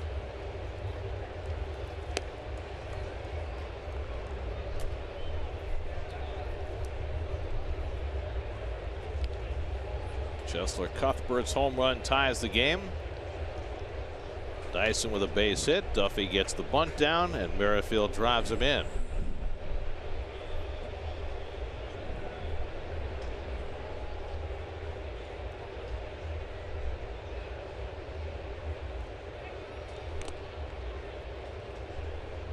It's a final in Miami this afternoon. The Marlins shut out the Braves 3-0. That snaps Atlanta's 6-game winning streak.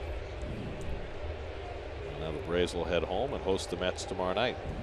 Adam Conley 8 scoreless innings for the win for Miami.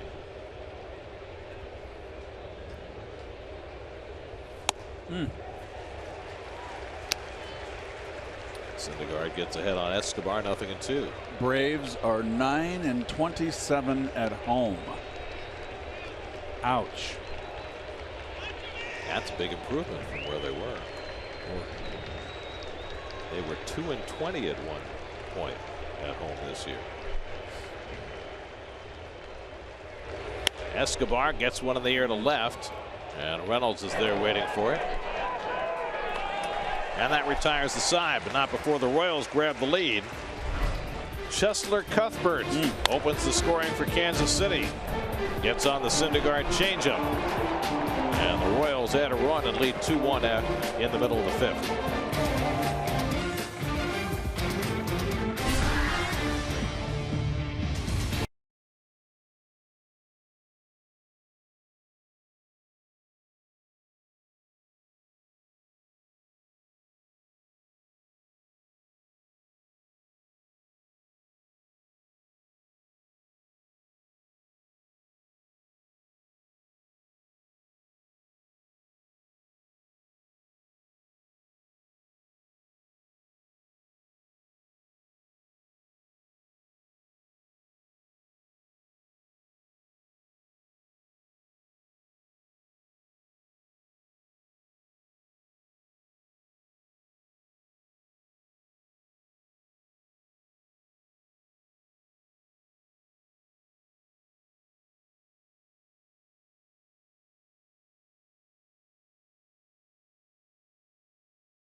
Home fifth inning, Mets down 2-1. Rene Rivera leads off against Danny Duffy, who struck out 6 through the first 4. Noah Syndergaard had the lead, gave it up quickly.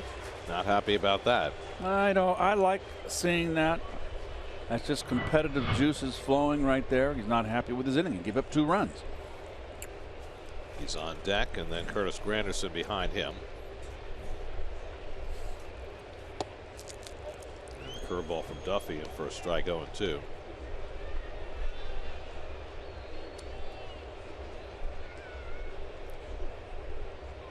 Keith, are you still working on that ice cream? I thought I confess, it was my cone. Heard a little cone sound there. It was a dead giveaway. I'm trying to finish it as fast as I tried to get it finished during the commercial break. Yeah, but you don't want to eat it too fast. You know. I know. You want to savor it. And you don't want, brain freeze.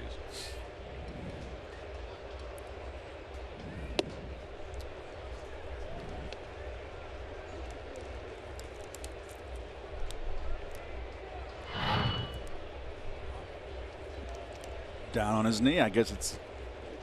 Isn't that a. No, that's down on me. That was Janis Joplin. Big brother. Strikeout number 7 for Duffy as he gets Rivera. Got that good changeup. See, the changeup's much more effective, Gary, away than inside. Well, there's Bartolo Colon, and the news is nothing but good on Colon after he took that line drive off his thumb last night. Thumb's still a little bit swollen, but he has good flexibility and able to grip the ball fine. And the Mets expect him to make his start on Sunday in Atlanta, which after we saw this last night, we didn't think was even feasible. It hit him. Why? I thought it got him on the meat, more on the meat of the thumb, on the palm side of the thumb, as opposed to the joint. But still, that was a bullet. Well, as a consequence of Colon having to leave after 1 batter last night, and the Mets bullpen going 8 2/3 innings, and it's called up reinforcements today. Logan Verrett has rejoined the team. Verrett, who was supposed to start for Vegas last night, arrived this morning, so he's here. And the Mets sent Ty Kelly back to Vegas, so the Mets are carrying an extra bullpen arm and only a 4-man bench today. Boy, it would be so much easier if it was Tidewater. Syndergaard strikes out for the 2nd time, and that's 8 strikeouts now for Duffy.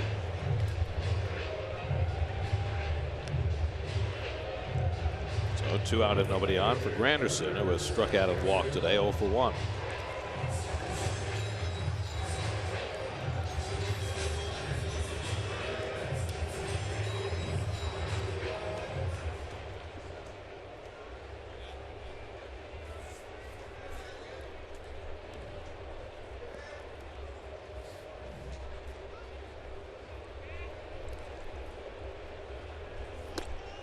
Curtis takes a fastball strike.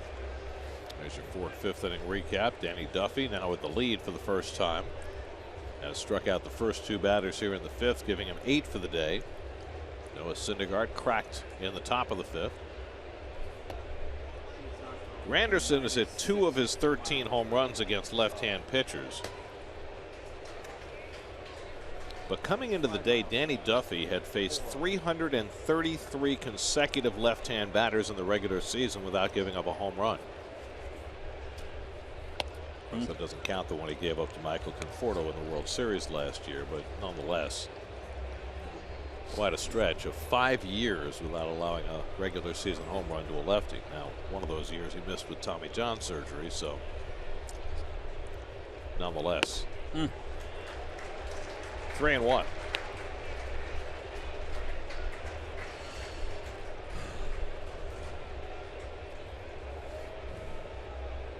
Asdrubal Cabrera would be next. And it's outside, and Granderson has walked for the 2nd time. 3rd walk given up by Duffy, and so the Mets get the tying run aboard with Cabrera coming up. 90 pitches for Duffy. That's already a season high, and he's looking at the dugout. There's nobody up in the Royals bullpen, but Duffy just snuck a look into the Royals dugout as if he's wondering where the reinforcements are. Never a good sign. You never want someone. You always look for pitchers to see who were the pitchers in that 6th inning, 7th inning, that looked down in the bullpen to see if anybody was up. Well, we're only in the 5th, but because Duffy has not worked to this high a pitch count this year, you have to figure this is going to be his last go-round. And they're trying to finesse him through this inning with nobody up in the bullpen. Cabrera at the plate, Cespedes on deck. As Drubel walked his last time up and scored the Mets run with a great slide at home plate. And he takes a strike on the inside. So it is incumbent on Duffy here to get Cabrera out with the big bomber in the on-deck circle.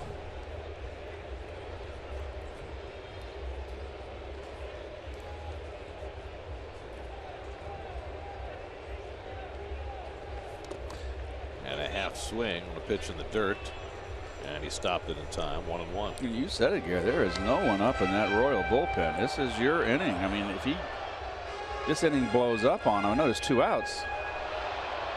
There is no one ready to come in. Well, Duffy was a regular starter in their rotation last year, made 24 starts, threw as many as 113 pitches, so he's been there before. There we go. Just not this year. There goes Granderson, and Cabrera flies one down the line. That'll slice away and go foul. Granderson, who has done very little running this year, was off with the pitch. Good, smart move right there from Granderson. 1 stolen base on the year, I believe. Caught twice. He's just going to take a chance. He left right from the break.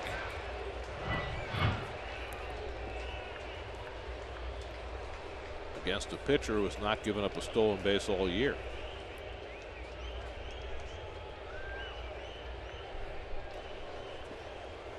Curtis at one time a feared base stealer, but no more.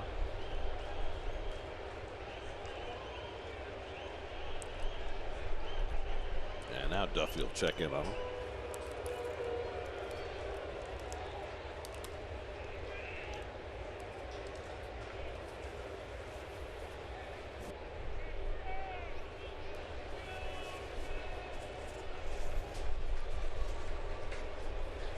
One and 2 to Cabrera. And he smacks one in the air. Left center field. Deep in the gap. Kane looks up, and it's out of here! As Drubel Cabrera turns the game around with a 2-run homer.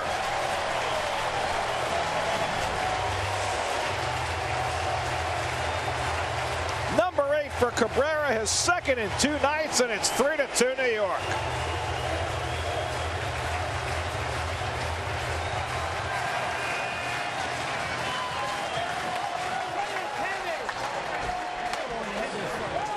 One out from a potential winning W. Wants to come in with a fastball. He did. Cabrera just turned on it.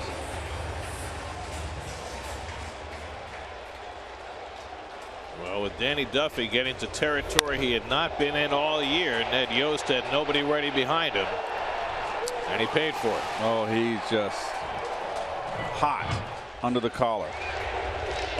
And now he bounces one to Cespedes. He's already 2 for 2 today, a double and a single. That'll be interesting to see Syndergaard. There's a bullpen activity right there. Joaquin Soria and Syndergaard given new life, and see what he does if he runs with this. Thanks, guys. You gave me the 1-run lead. I'm going to close the door. Second time in a row that the Mets have given Syndergaard an edge. Did in the last inning. Royals got 2 to take the lead. Now the Mets have taken it right back on the Cabrera home run. That Mets home run means $2,000 for No Kid Hungry, enough to provide 20,000 healthy meals courtesy of Citi.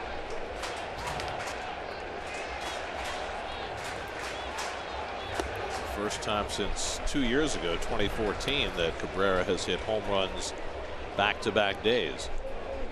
Hit one last night as a left-hand batter, and he hits one today as a right-hand batter. Only his 2nd right-handed home run this year.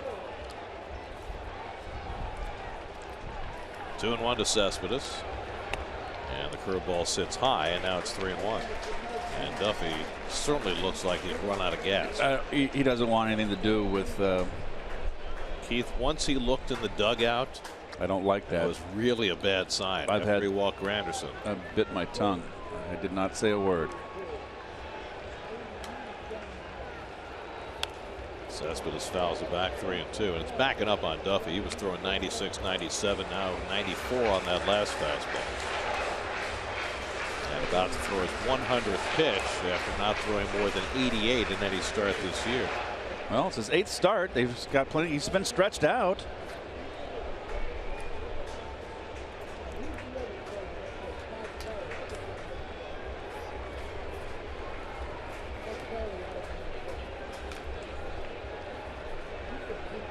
Three-two coming, and Cespedes fouls off the curveball.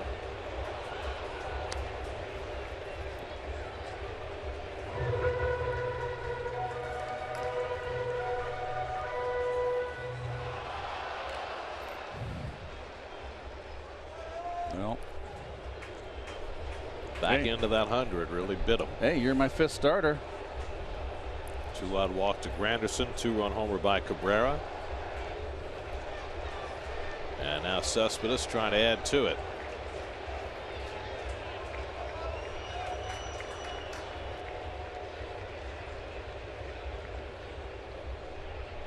And Cespedes fouls off another one. Change up. And Duffy is a little bit on fumes now. Okay, I can accept 100 pitches, but you know what? Your manager wants you to finish this inning. Finish it. Well, he struck out the first 2 batters of the inning, the 8 and 9 hitters, but unable to seal the deal here in the 5th.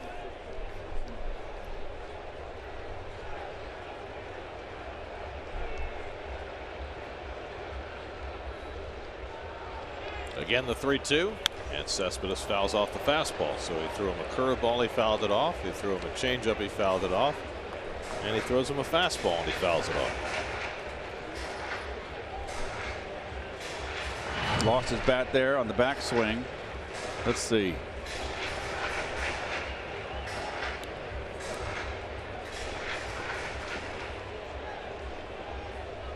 That's such a big, vicious cut. Grimace there from Cespedes as he dropped the bat.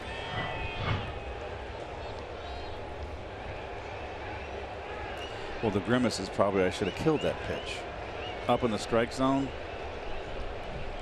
9th pitch of the at bat, and the curveball sits high for ball 4. And Duffy barking about the call, but he's issued his 2nd walk of the inning, his 4th of the day, and that will probably be the last pitch he throws as Ned Yost makes his way out to the mound. Meanwhile, concern for Cespedes. Ray Ramirez, the Mets trainer, coming out with Terry Collins to have a look at Cespedes, who grimaced after he dropped the bat on that last swing.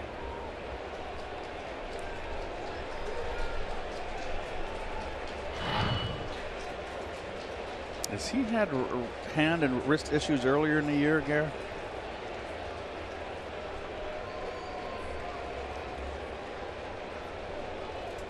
Yep. He dropped the bat, which is unusual. Well, he's going to stay in. Duffy is coming out. He's nothing but angry at himself for failing to hold the lead in the 5th. Call to the bullpen brought to you by Verizon. Duffy out, Soria in. Mets up 3-2. We'll be right back.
Joaquin Soria, who began his career as an all-star closer for the Royals, back in Kansas City this year. Having himself a fine year, only giving up 4 runs in his last 24 2/3 innings over 23 outings. Comes in to face Neil Walker with Cespedes at first and 2 out. Walker's 0 for 2 today, 0 for his last 13. Facing Soria, who was his teammate in Pittsburgh for the second half of the season last year. Danny Duffy not happy with the way this afternoon finished for him. Had the lead, struck out the first 2 batters here in the 5th, but walk, home run, walk, and his day comes to a crashing halt. It's not going to be pretty numbers in the paper tomorrow. 4 2/3 innings, 4 hits, 3 runs so far, 4 walks, 8 strikeouts. Well, the 4 walks, and then the home run got him again. Down to Hosmer. Soria gets over to cover. Walker retired, inning over, but not before the Mets regain the lead on Asdrubal Cabrera's second home run in 2 days. Cabrera cracks his 8th of the year, a 2-run shot to put the Mets in front. 3-2 New York for Syndergaard and the Mets as we go to the 6th.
Cespedes on that last swing. It's enough to knock him out of the game.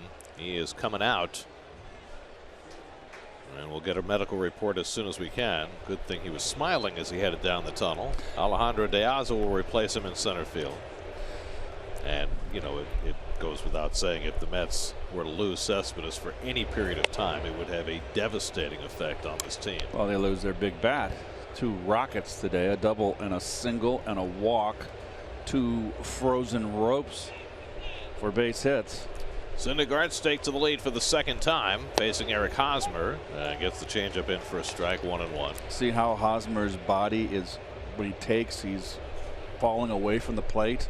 Remember, he got that base hit on an 0-2 count on a fastball in. After Syndergaard had gotten ahead of him with changeups. He is pulling off the ball.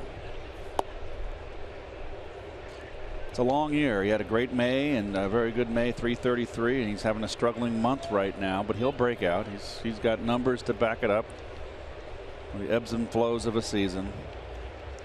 Question is, does Syndergaard have enough today to hold this lead?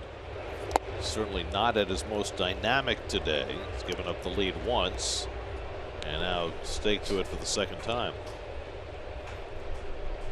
75 pitches through 5 innings plus. Lorenzo Cain and Salvador Perez to follow, 3, 4, and 5 in the Royals batting order. 3-1 to Hosmer, and he fouls off the fastball. got a little bit, I'm repeating myself, but you know, Hosmer's a big out. He's the one lone left-hander in this lineup outside of Dyson. And he's a little long on his swing. That was a pitch for him to drive. It's very frustrating, but you just keep plugging away, extra BP, and it'll come back. And Syndergaard comes back to strike him out with a slider. 4th strikeout for Noah, 1 down in the 6th. Well, good hard breaking ball.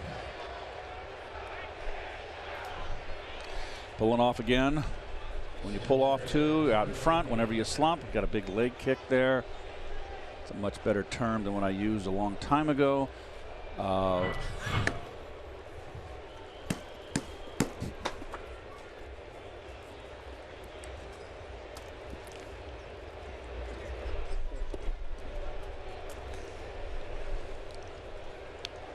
Old days, good times I remember.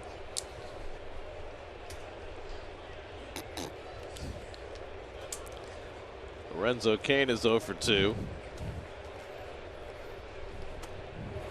And a broken back grounder right along the line. It's a fair ball, and Flores throws him out. Cain didn't run. Oh, my. He thought the ball was foul, but the home plate umpire John Hirschbeck said fair ball, and Cain is out. He has no gripe. You cannot assume. And you're halfway down the line and put the parking brake on. You can't tell if it's fair or foul. You just get sawed off here. Oh. I mean, I don't know what Cain's gripe was. He couldn't say that it was off his foot, because it wasn't. And he ran, I don't know, 30 feet, and then he stopped. And Ned Yost isn't going to argue it. 2 out. Here's Salvador Perez, and he takes a slider for a strike. Well, here's a good angle right here, or a crack. Oh yes. It's not where, it's where he catches it. Well, the last bounce was on the chalk, right, and presumably it stayed on that line where Wilmer picked it up. So that's a fair ball. That's drilled to left off the bat of Perez. Back goes Reynolds, but it's over his head, hopping off the wall. Perez heads for second. Reynolds throw coming in, and he's safe. Close play. Reynolds throwing from the outfield fence, got it right on target, but Perez able to beat it for a double. Ball's ripped. Short hops the wall. Oh, a little long hop. Nicely played by Reynolds. Nice throw.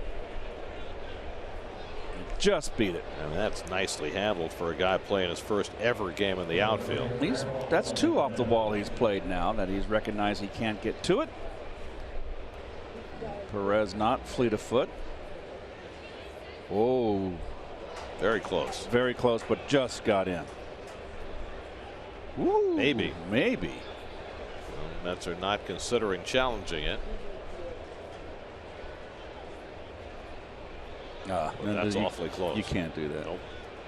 So now the tying run in scoring position with 2 out. Paulo Orlando is 0 for 2. Grounded out and struck out. And that goes to the backstop. And Perez heads for third, and Rivera will hold it. Thought about throwing as that ball came hard off the cushion. The wild pitch moves Perez to third. Well, that ball, just see that ball run? Just fooled Rivera. Fastball away, and that ball just tailed. So now the tying run at third with 2 out.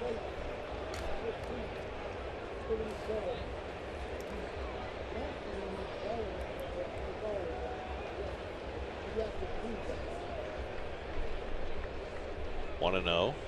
And Orlando goes fishing. 1-1.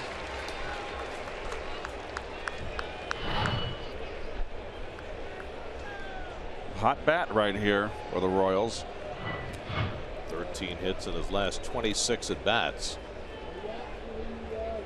He's also, Gary, hitting .472 with runners in scoring position. Toward the middle of the diamond, and it's off the cushion for a base hit, and Perez comes in with the tying run. Living right.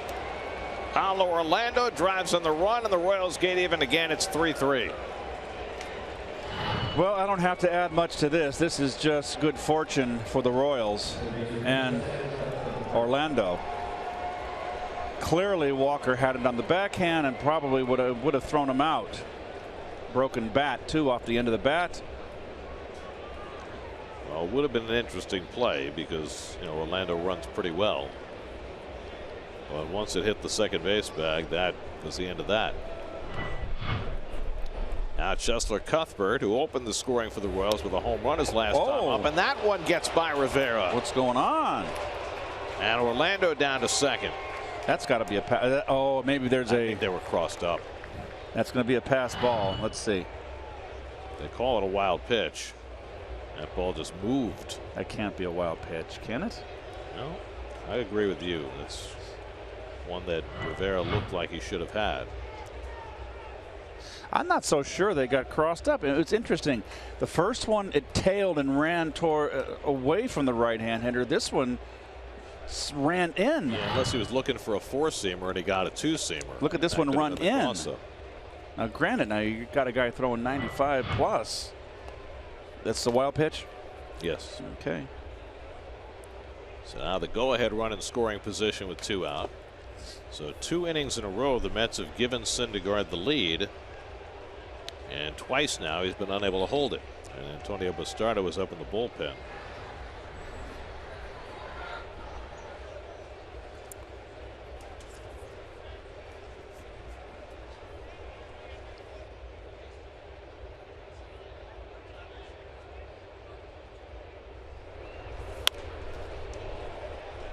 Only the 3rd time this season that Syndergaard has given up as many as 3 earned runs in a game. Give you an idea just how dominant he's been, but he has not had his overpowering stuff today. And the Royals, a contact hitting team, have been able to stay in it. 8 hits now against Noah. Cuthbert's hit the ball hard twice, lined out to Granderson his first time, and then drilled a home run over the left field fence in the 5th. Noah throws one by him, and it's 2-2. Yeah, I don't think he's going to get a changeup, Garrett. If he's going to get a changeup, it's just one for him to get a sniff at, not in the strike zone. Why even take a chance? Rod Dyson would be next. Orlando at second and 2 down. 2-2 to Cuthbert.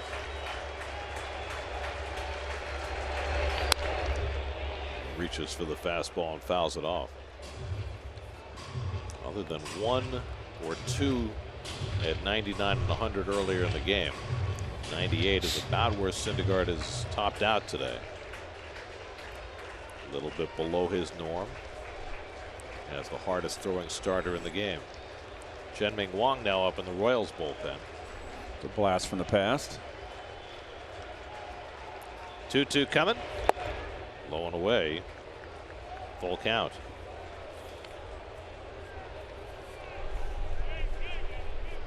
Noah may sense that his tenure in this game is getting short. 90 pitches. One more. Give him 7. Get out of this inning. I think the way he's gone today, I think this might be it. 7 days off. Come on. Just give me 7. 3-2. Tapped back to Noah. And he makes the play to retire the side, but not before the Royals get even. A 2-out double by Perez, a run scoring hit for Orlando, and it's 3-3 in the middle of the 6th.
dominating games this year. As for Noah Syndergaard, he's not been dominating today, and Dan Warthen and Terry Collins debriefing him.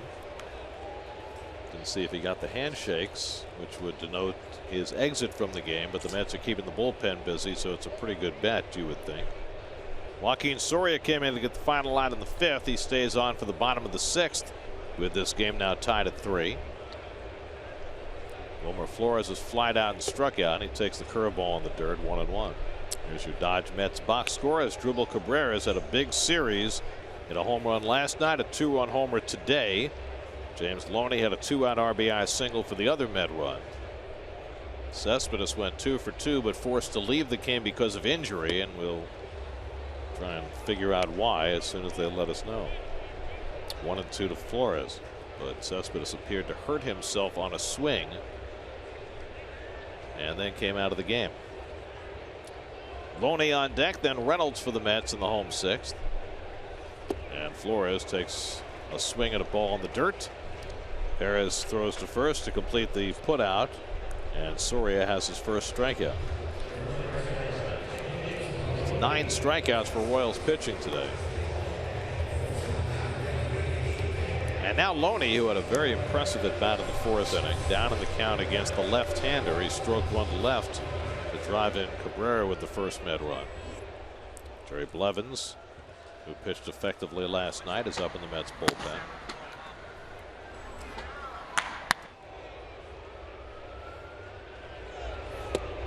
And Loney takes a knee-high strike.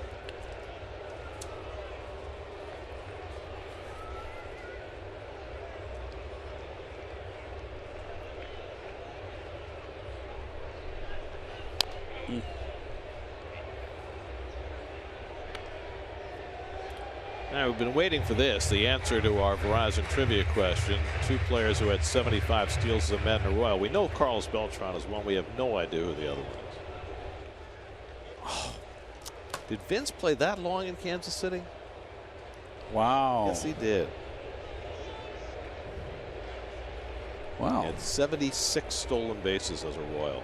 He was there for 2 years. That's better than his average per year as a Met, isn't it? That was not a good tenure. No. Well, that was, that's when Darrell walked after the 1990 season. The decision was made, okay, we're going to replace Darrell's power with Coleman's speed. Gave him a 4-year contract, and didn't work out very well. That was also the Bobby Bonilla era too, right? Well, Bobby came in the next year in '92, right, with Eddie Murray. Coleman had 99 steals in 3 years as a Met, so yeah, he had more per year as a Royal than he did as a Met. I will never forget the low point of Vince's Mets career. That's drilled to center field, but Kane, easing back, gets it going away for the second out. Another hard hit ball by Loney. So Coleman in a key spot. Mets are down by a run. It's on second with 2 out, and he tries to steal third and gets thrown out. And after the game, he was asked, well, how can you get thrown out at third for the 3rd out when you're the tying run? And his answer was, I'm a base stealer, man. Basically, I'm not really a baseball player. I don't really know what I'm doing, but my job is to steal bases, which told you everything you needed to know about Vince Coleman as a Met. Now, I don't think Coleman liked being here, to be honest with you. He tormented the Mets as a Cardinal. He was a threat. Yes, he was. The leadoff hitter for that club on that AstroTurf. Reynolds hits one out to right center deep. Orlando back near the wall. It's out of here! Oh. Matt Reynolds gives the Mets the lead with his first major league home run.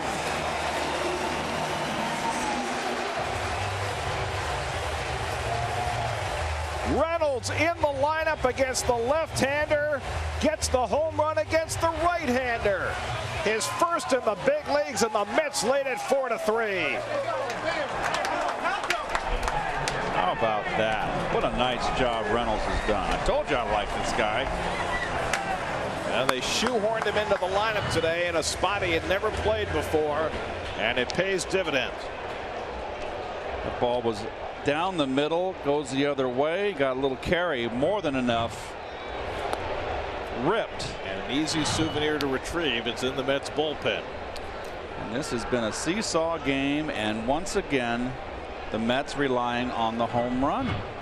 3 of the 4 runs via the home run. 2 solo shots. I'm sorry, 2-run shot. Yeah, 2 solo shots. Cabrera 2-run shot. Reynolds a solo. Right, sorry. So 3 of the 4, correct.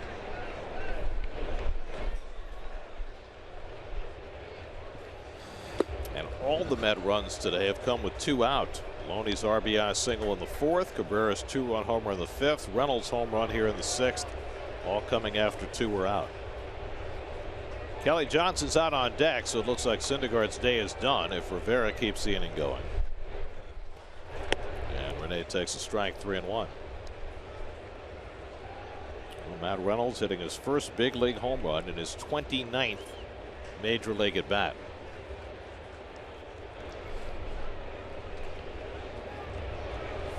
And Rivera hits one deep to left center, but Kane will have a play on this one. And gets over there for the out. Well, the ball is dying in left center and shooting out to right center, and you saw it on the Reynolds home run. Mets regain the lead, 4-3 after 6.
The 1-2 again.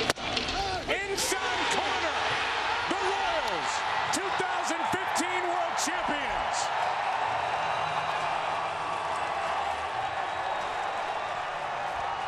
Well, that was November 1st last year, Game 5 of the World Series, which the Royals wrapped up here at Citi Field with an extra inning victory.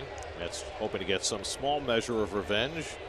If they can take the season series by winning today, they've got a lead as we go to the 7th. Michael Conforto will come in to play left field. He'll bat 9th. Jerry Blevins will pitch and take Matt Reynolds' spot in the batting order after Reynolds gave the Mets the lead with a home run, his first in the major leagues. Well, there's Blevins' numbers. You can see 30 games, 18 2/3. If you're a Met fan, you know that he's strictly a lefty specialist. Yet his numbers against righties are even better. Gerard Dyson is 2 for 2 today.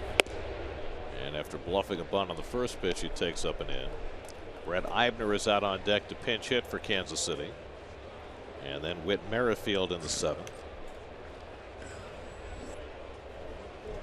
So Syndergaard, on a day he was not at his best, has a chance to be a winning pitcher. Noah threw 91 pitches over 6 innings, allowed 3 runs, 8 hits, no walks, 4 strikeouts, 2 wild pitches, and a home run. And leaves with a 4-3 lead.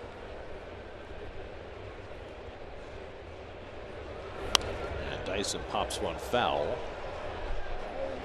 And that'll go into the stands. 2-2.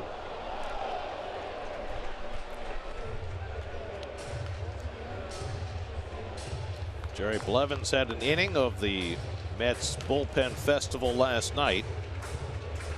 He worked a 1-2-3 seventh, survived a long fly ball off the bat of Whit Merrifield. Blevins has 20 consecutive scoreless appearances covering 12 innings. And yet it's not as though he hasn't had balls hit hard against him. This is low to Dyson, 3-2. This is a guy who just can't afford to walk with his speed.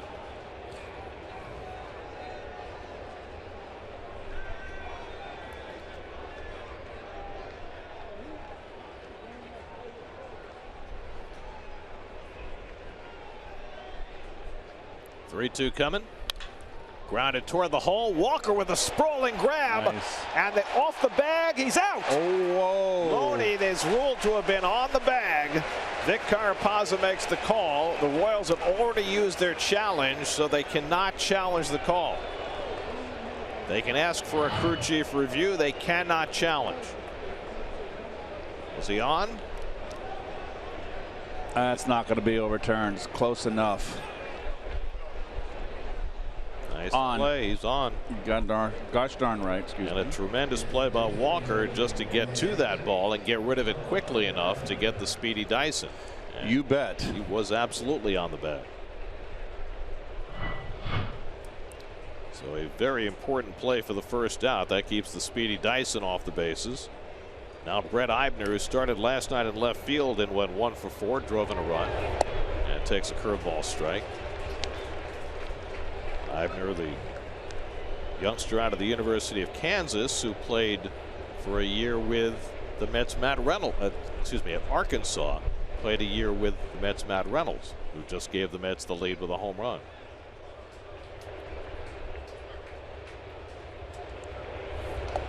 Word on Yoenis Cespedes, he left the game with left wrist discomfort.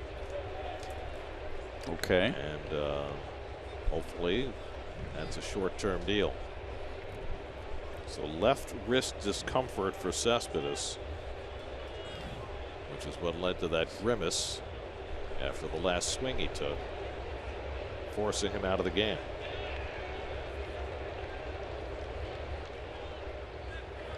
And Eibner takes the backdoor curve for a strike, 1-2.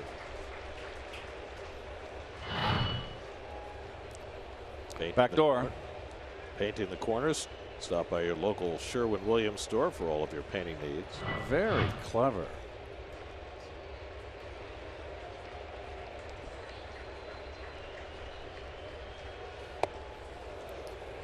Got Eibner's attention. 2-2. Brian Flynn, the lone lefty in the Royals bullpen, is up. Remember, Conforto came in on the double switch. So Conforto and Granderson are the first 2 scheduled hitters for the Mets at the bottom of the inning.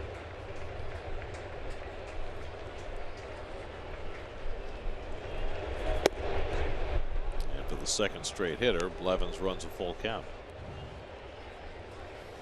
With Merrifield on deck.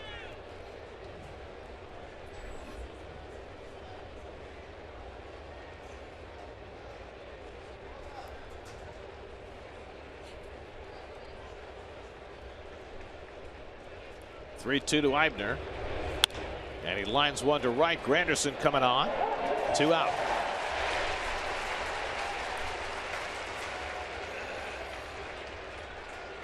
SNY Super Slow Motion brought to you by your Mercedes-Benz Tri-State dealers.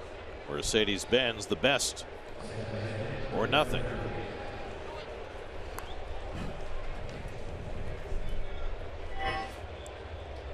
Whit Merrifield picked up his first hit of the series last time up, a single to right that drove in a run. Gave the Royals a 2-1 lead at the time, as Drupal Cabrera's home run put the Mets in front Royals tied it in the 6th, and then Matt Reynolds' first big league home run put the Mets back in front.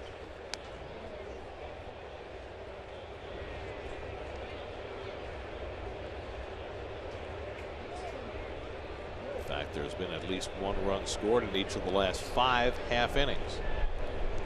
Levin's trying to put an end to that. Changeup outside, 2-0.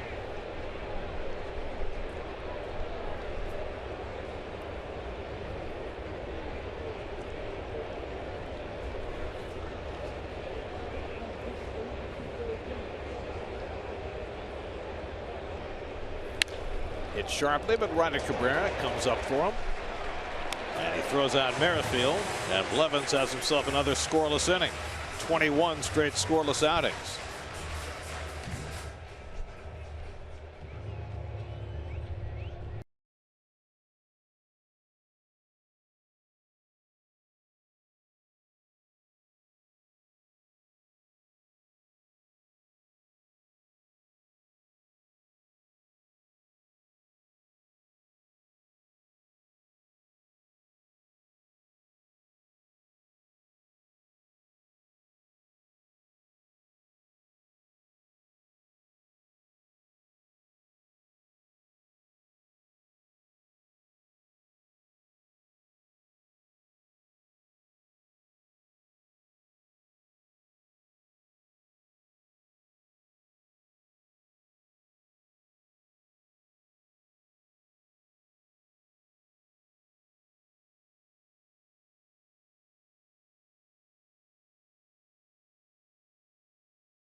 Four-game series in Atlanta after the Braves swept the Mets here at Citi Field. Matt Harvey goes tomorrow night. Coverage begins at 6 o'clock on SNY. There are the City probables for the series. Matt Whistler, who pitched a wonderful game against the Mets back in April.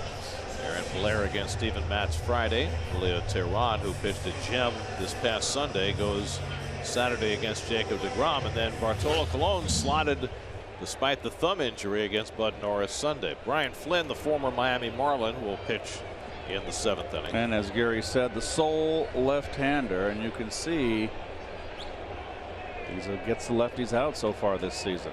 Been up for 5 games so far with Kansas City. Michael Conforto up for the first time, came in the double switch, and that's why they brought in the lefty. And Conforto takes low. Joakim Soria pitched an inning and a third, gave up the home run to Matt Reynolds that put the Mets back in front, so he's on the hook in this game after Danny Duffy was taken off the hook. Duffy went the first 4 2/3. It's been a slog for Conforto, who started last night in left field, went 0 for 2. Just 8 hits in his last 69 at bats. And very little success hitting against the lefties. Just 4 for 43 this season. 2 balls and a strike. Well, it's not so easy up in the big leagues. It's always a learning process. Mets will face 4 right-handed starters in Atlanta.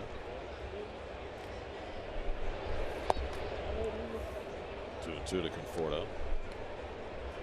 Curtis Granderson on deck, then has Dribble Cabrera for the Mets in the home 7th. Ryan Flynn, 26 years old, out of Wichita State. First signed with the Tigers, traded to the Marlins, and then on to Kansas City. Good cut right there. Just under the ball a little bit. Needs to find that top half of that ball again. He's right on it. It's a pitch you should rip and be out of the box. You got a great cut at it, but you drop that back shoulder and you foul it back and you allow that pitcher to make that son of a gun pitch on you.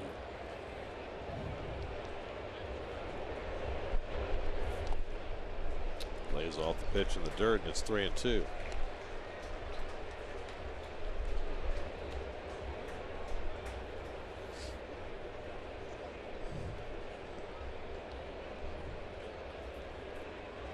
Conforto leading off in the home seventh against Flynn. And he goes down swinging on the fastball.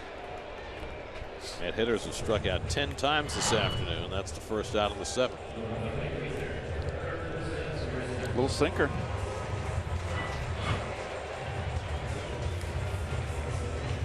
So 1 out and nobody on. Now Granderson, Curtis has walked twice today, both times against the lefty Danny Duffy. Struck out once in between. He scored a run.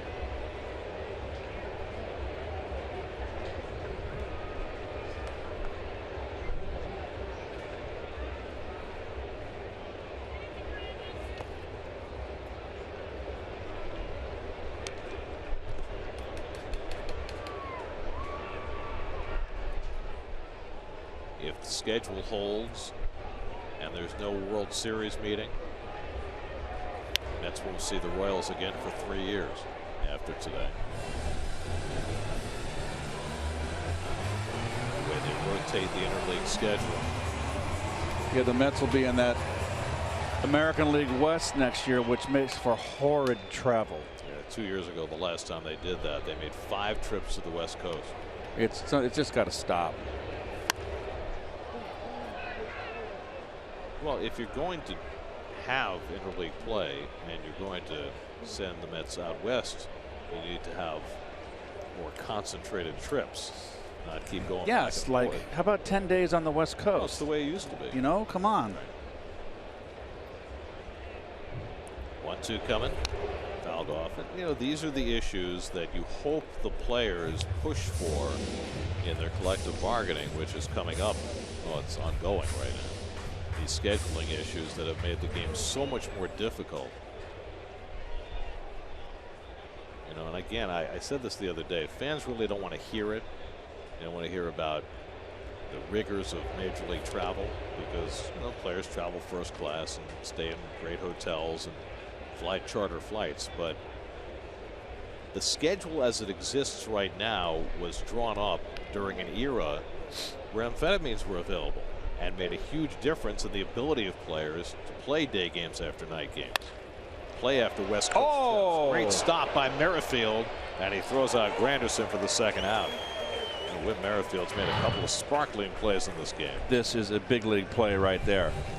What a nice stab. That's a picket, boy, I tell you.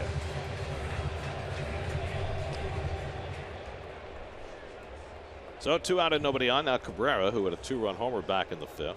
You know, Gary, despite the amphetamines, when you were 10 days on the coast, you acclimated yourself. You felt like you were in 3 cities.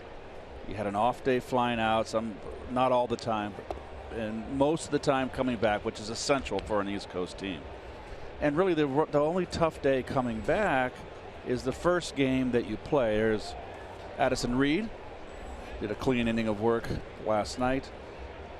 The toughest game is the first game. You get the off day, you get home late, and that first game back from the West Coast is a tough one. Then you're fine again. And you don't need amphetamines to get you through a 10-day road trip on the coast. It's when you go out there, like what was it, 3 years ago, whatever, the Mets, well, I'm sorry, 2 years ago, where they went out and just hit Phoenix, LA back, and one time went out in Denver and back. That was ridiculous. That's just no care for the player. And I know there's scheduling issues. Well, I mean, we've seen it several times this year where teams have played a night game in one city, flown to another city and played a day game. It happened to the Pirates just the other day. They played here on a Thursday night and had to play the next day in the afternoon in Chicago. I mean, that should never happen. I mean, it's impossible for these guys to compete when that's the case. And it certainly does not help the level of play. You know, even if it's a level playing field, you know, we see it in day games now. The quality of play in day games after night games is just not what it was 10, 15 years ago. Well, ownership got their pound of flesh. They finally got the union in a position that was untenable with steroids, and they brought everything in with it, and that was the only time they really ever had the upper hand on the union. Which is fine. You want amphetamines out of the game, make the schedule in a way that works. You know, the best thing they could do is to shave some games off the schedule. Go from 162 to 154. That way you can spread it out. Get in more off days. I agree. The travel would be more tenable, but the owners, I don't think, have any interest in doing it. You've got an extra tier of playoffs. You're playing in freezing weather in a World Series. You know, the World Series means everything, and you're playing in 30-degree weather. But the extra tier, I think 154 games makes perfect sense. Nice rip by Cabrera. Cabrera's second hit of the day, a 2-out single. So as Dribble continues to swing the bat well. Here's your Chevy drive around the majors. We mentioned Adam Conley's fine effort as the Marlins snap the Braves' 6-game winning streak. Jake Arrieta going this afternoon for the Cubs as they try to avoid getting swept by the Cardinals. Michael Wacha on the mound for the Cards. And the Nats trying to snap a 4-game losing streak tonight against the 19-year-old Julio Urias in L.A. Alejandro De Aza up for the first time. Took over for Cespedes when Yoenis left with left wrist discomfort after his last at bat.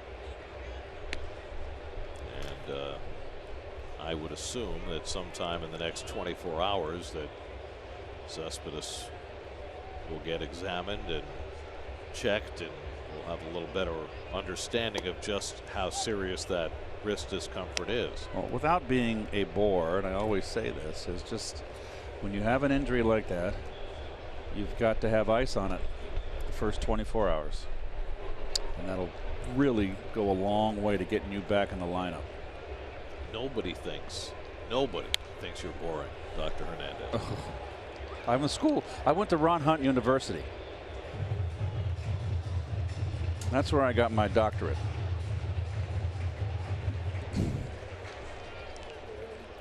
Ron Hunt University, I would think, came with a bunch of welts. I learned a lot from Ron Hunt.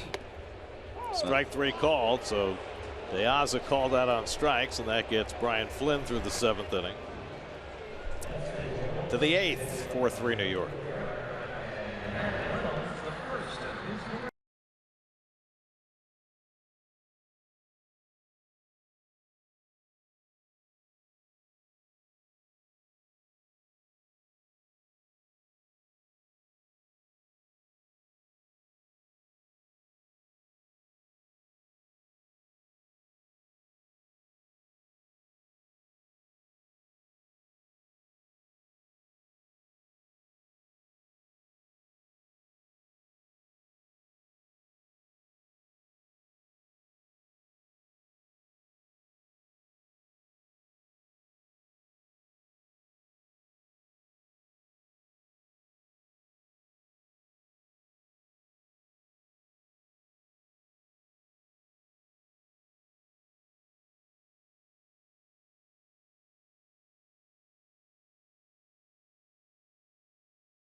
Coming up tonight at 10:30, it's Geico Sports Night with Doug Williams. The Knicks are acquiring Derrick Rose. Does he play 10 games a year? All the reaction coming up tonight on Geico Sports Night. Great player when he plays. Addison Reed comes in to pitch the 8th inning for New York. Reed worked a 1-2-3 8th inning last night, shaking off back-to-back rough outings. He'll get 2, 3, and 4 in the Kansas City batting order, as he did last night. Escobar, Hosmer, and Kane. He got Escobar on a fly ball to left last night. Alcides Escobar 1 for 3 today, an infield hit back in the first. The Royals 3 runs, 8 hits. The Mets 4 runs and 6 hits as we start the 8th. And that skips in. Ball and a strike. Noah Syndergaard went 6, allowed 3 runs, 8 hits. Only 4 strikeouts today. Jerry Blevins worked a 1-2-3 7th despite a couple of hard hit balls. It's funny how it works, right? Some guys can give up bullets and yet put up zeros game after game. Yep. Blevins has now gone 21 straight appearances without allowing a run. Well, we know Blevins is the guy that puts the ball in play. He pitches to contact. And right now that's working for him. Fouled away by Escobar, 2-2.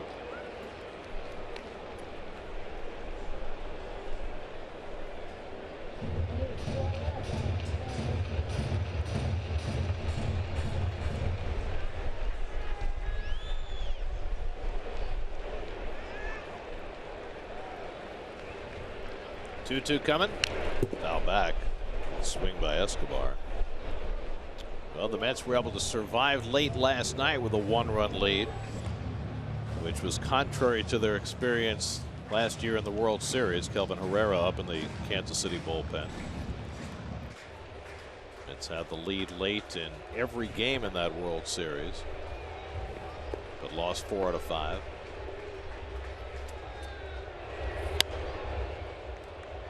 Royals were relentless, and the Mets helped them out with some poor defense at times late in those games. But last night the bullpen got the job done and trying to hold another 1-run lead late today. 7th pitch of the at bat coming to Escobar, and it's below the knees, full count.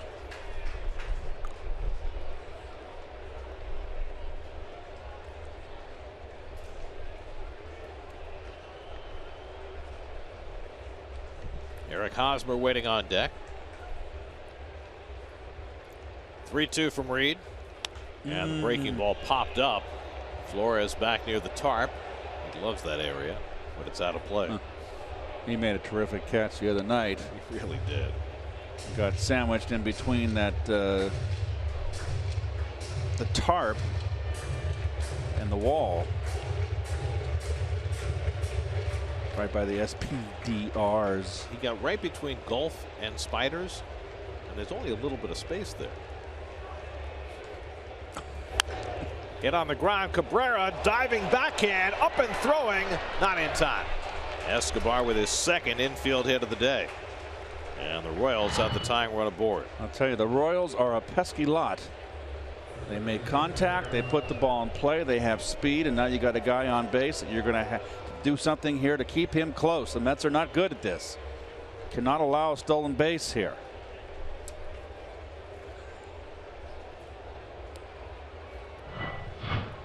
Addison Reed has not had a stolen base attempt against him this year.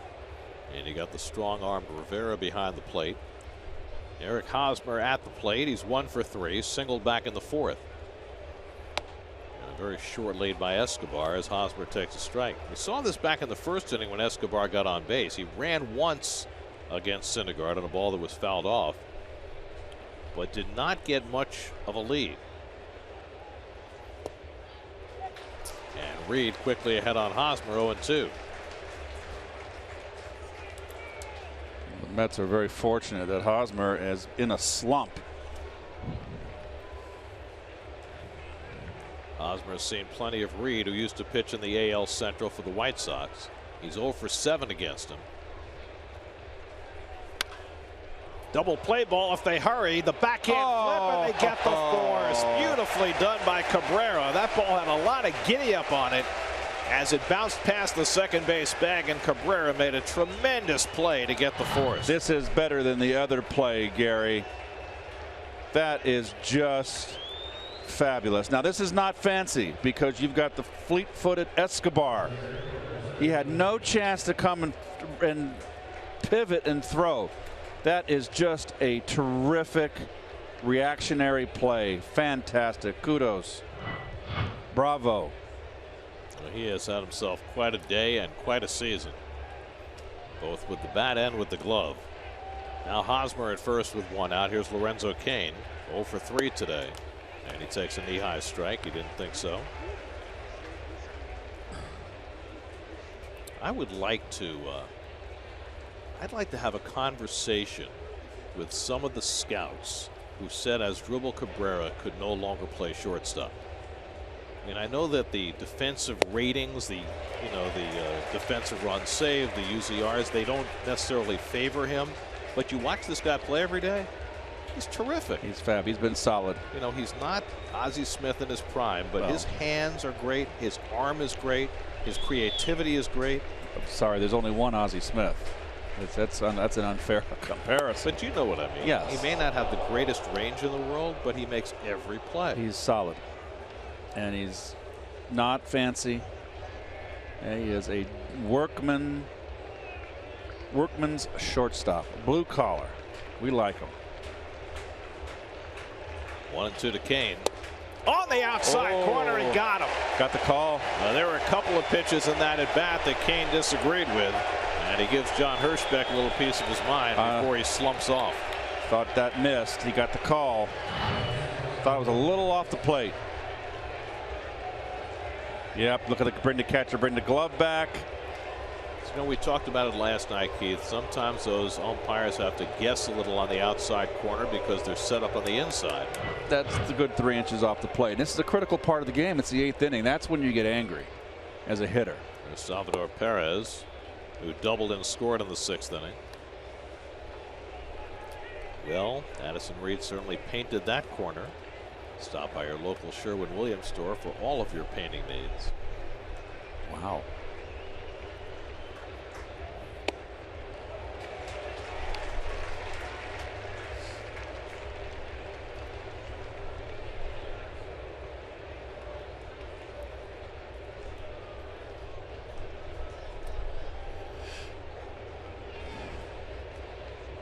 Rivera setting up away.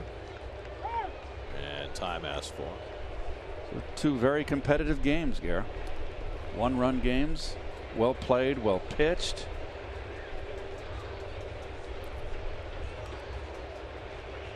That's what we've seen from these two, right? Last October, again in April, and now these 2 games. They're very well matched. Royals have the upper hand in the World Series. Mets trying to get the upper hand in this season series.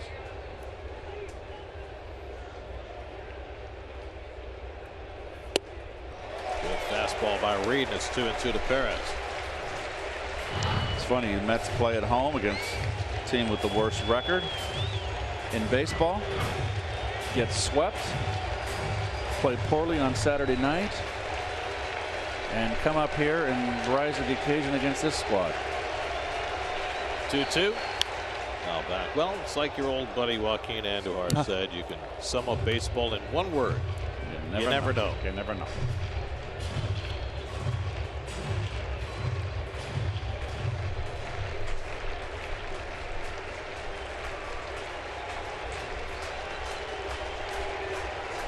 Again, the 2-2. Poked foul. He reached for that fastball away. Let me ask you a question about that last swing. If you're Perez and you just saw Cain punched out on a pitch off the plate, does that induce you to expand your strike zone? No, you stay within your knowledge of the strike zone.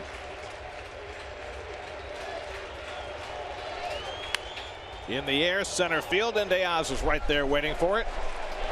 Side retired. Addison Reed with a scoreless 8th. And the Mets take a 1-run lead into the bottom of the 8th at Citi Field.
Booth to call the Mets game on SNY. Just go to sny.tv/Kitcaster, where you can video audition online for a chance to win the SNY Kitcaster contest presented by New York's 529 College Savings Program. Jerry's Familia getting ready in the bullpen, of course. Mets have a 1-run lead. They'll look for some insurance against the fireballing Kelvin Herrera in the bottom of the 8th. Well, there's his numbers right there, and he is fantastic. Throws hard, got a great changeup, no walks. You know, all the pits. This is the key to success. I mean, you don't walk people, you don't give free passes. Herrera pitched the 8th inning. Herrera pitched the 8th inning last night with his team down by a run and struck out 3 in a scoreless inning. Neil Walker leads off the home 8th. He's 0 for 3 tonight. Neil is now 0 for his last 14, although he's had some fairly hard hit balls during that stretch.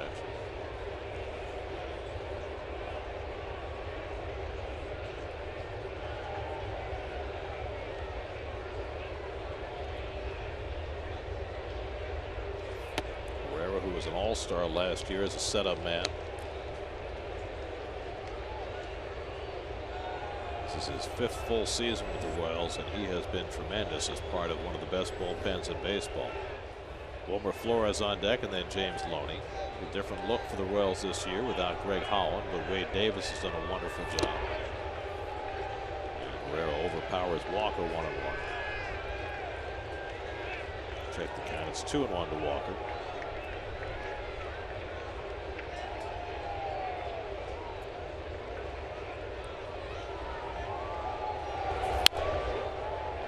And now 2-2. In the 9th inning, the Royals will have 6, 7, and 8 in the order coming up. Orlando, Cuthbert, and Dyson against Familia, who will be trying to equal Armando Benitez's club record. Benitez converted his first 24 saves in 2001. Familia is 23 for 23.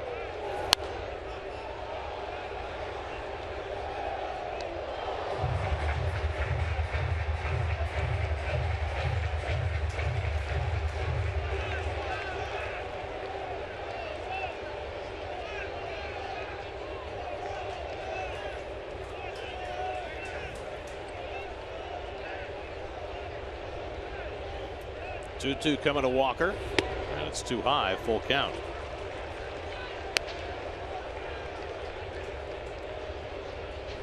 have already drawn a couple of leadoff walks in this game. One of them turned into a run.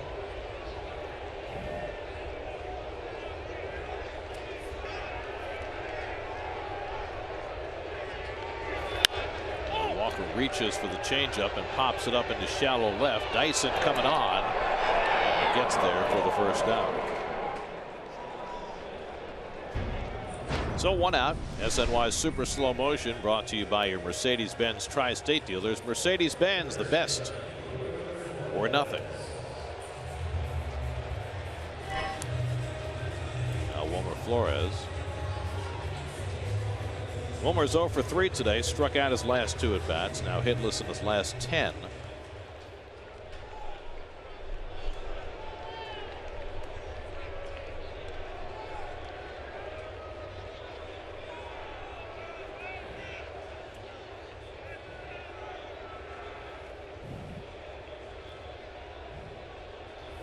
A good cut by Flores. 0-1.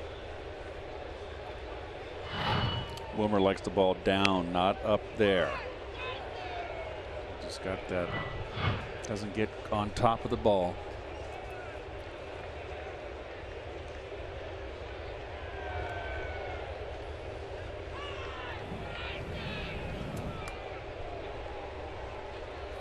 And Wilmer has to vacate. 1-1. Not even close. It's not close to go. It's the sound that got you, huh?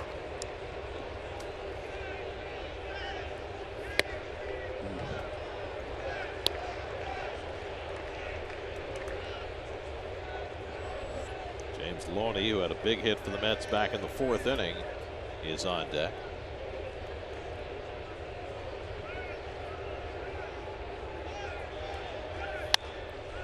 Wilmer fouls off the fastball. 2-2.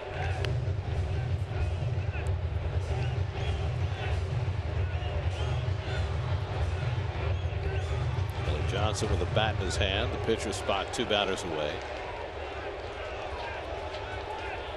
It's playing with a short bench, and with Cespedes leaving early, they're down to 2 players on their bench. That's pulled down to third, backhanded by Cuthbert. And the long throw right on target. 2 out. But there's been some nice, snappy defense on the infield, both sides in this 2-game series. Well, the Royals are known as an outstanding defensive team. And it's a nice play. I mean, it's the play you got to make. I've seen some guys butcher balls like that up. It's just been nice, good, crisp baseball play. Nice plays in the field. Royals start 3 Gold Glovers in Hosmer, Perez, and Escobar. Here's Loney, 1 for 3. That opposite field 2-out hit in the 4th got the Mets on the board. Mets led 1-0. The Royals went ahead 2-1 in the 5th. Mets got a 2-run homer from Cabrera in the 5th to go back in front. Royals tied it in the 6th, and then Matt Reynolds' first big league home run put the Mets in front 4-3. And that's where we are in the bottom of the 8th.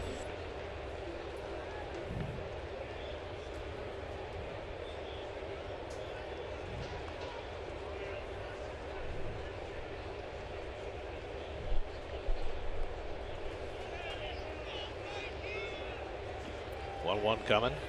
And he threw that fastball by Loney. 1-2. I'll say. Royals bullpen, #1 in the major leagues. 2.71 ERA. Soria gave up the go-ahead run in the 6th. But Brian Flynn pitched a scoreless inning, and now Herrera trying to do the same. With Familia getting ready for the 9th. 1-2. And Loney foul tips it, strike 3, inning over. So Herrera gets the Mets 1-2-3, and now Familia will try and protect another 1-run lead as we go to the 9th at Citi Field.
right, gentlemen, New York Mets baseball on SNY is brought to you by New York Lottery. Take a break from the expected. Play scratch-off games from the New York Lottery.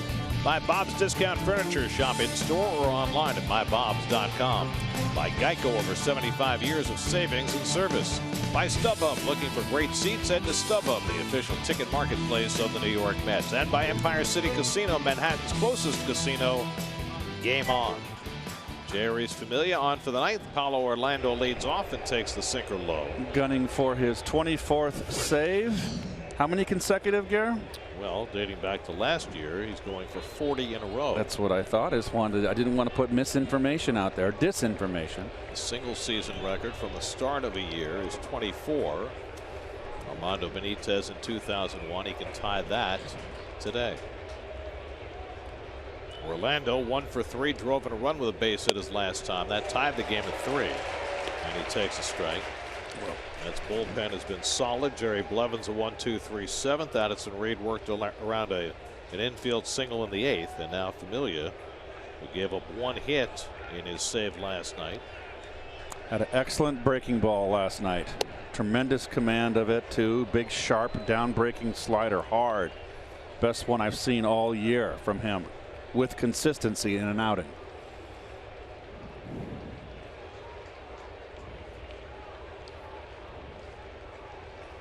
Chesler, Cuthbert on deck, and then Gerard Dyson here in the top of the 9th. 2-1 to Orlando, and swings and misses at a sinker, and it's 2-2. Nasty. Look at the sink, and look how it gets under the bat to the right-hander. Very difficult pitch. Flores guarding the line at third. Loney off the line at first.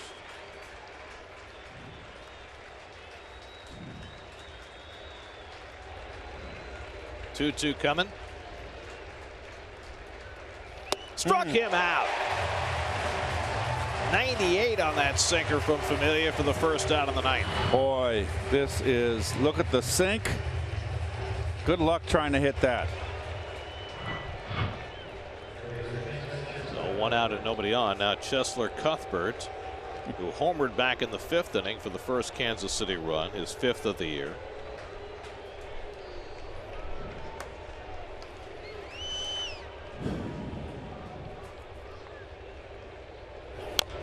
Difference in this game right now is Matt Reynolds' first major league home run. That came in the bottom of the 6th after the Royals had twice come back from behind. Reynolds' home run made it 4-3 New York, and so far that is held up.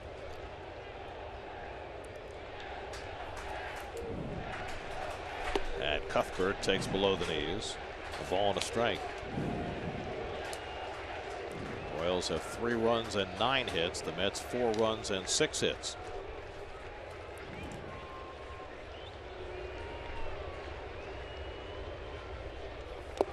And a good slider by Familia has Cuthbert flailing. 1-2.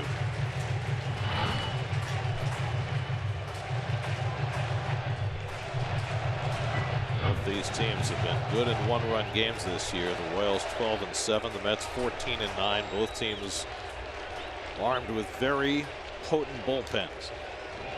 So far the Mets have had the upper hand. 1-2. And that misses low. 2-2 to Cuthbert. Just seems that Familia's on a mission here. He has bad memories of that World Series, even though it was a very unlucky World Series for him. 3 blown saves, only 1 really his fault. 2-2. Ground ball. Cabrera to his left, reels it in, throws him out. 2 away.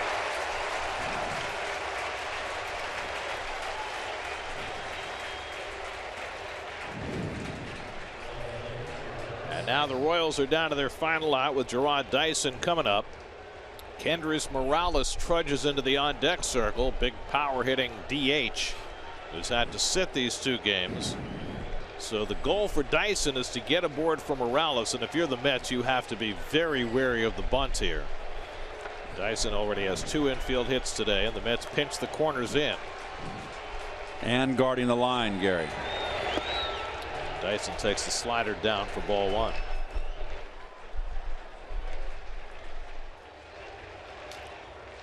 Familia in the past has had trouble handling bunts. He's done a lot better fielding his position this year. He is not a good fielding pitcher, Garrett.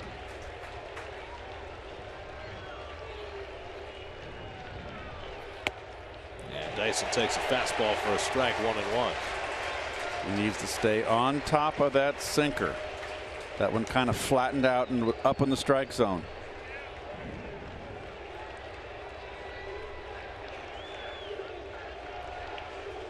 A ball and a strike to Dyson. Oh, Nails at that slider, and it's 1-2. Oh, I would love to see that one again. Look at this.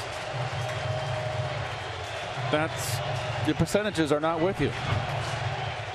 And now Familia has the Royals down to their final strike.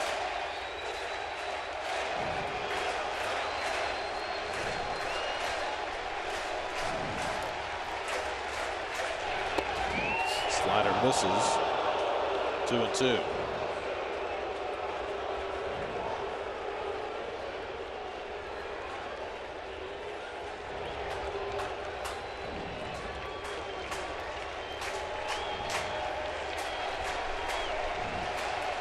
Two out and nobody on. 2-2 to Dyson.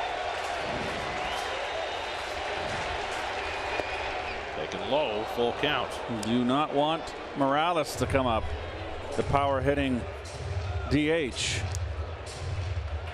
Dyson is not a home run hitter. He had 2 last year, none this year. You've got to challenge him.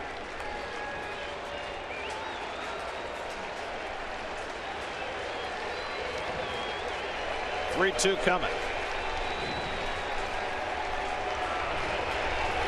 Slap to short. Cabrera's got it. And the ball game is over. Familia ties a club record, 24 for 24. Matt Reynolds' go-ahead home run, his first in the major leagues, puts the Mets over the top. And the Mets sweep a 2-game series from the Royals, a pair of 1-run victories as they take today's game 4-3. And a game where Noah Syndergaard did not have his blazing fastball.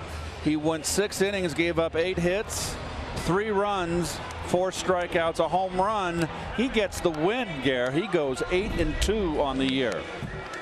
Game summary presented by Jeep. Reynolds' home run snapped a 3-3 tie in the 6th. Syndergaard gets his 8th win. Familia ties Armando Benitez's club record by converting his first 24 save opportunities of the season. For every Mets win, the Mets organization is proud to contribute $2,500 to Northwell Health and the Katz Institute for Women's Health. For more information, visit northwellhealth.com/KIWH. This win brings the total contribution so far this season to $95,000. Mets sweep a pair from the defending World Series champions. They win 4-3. More from Flushing coming up.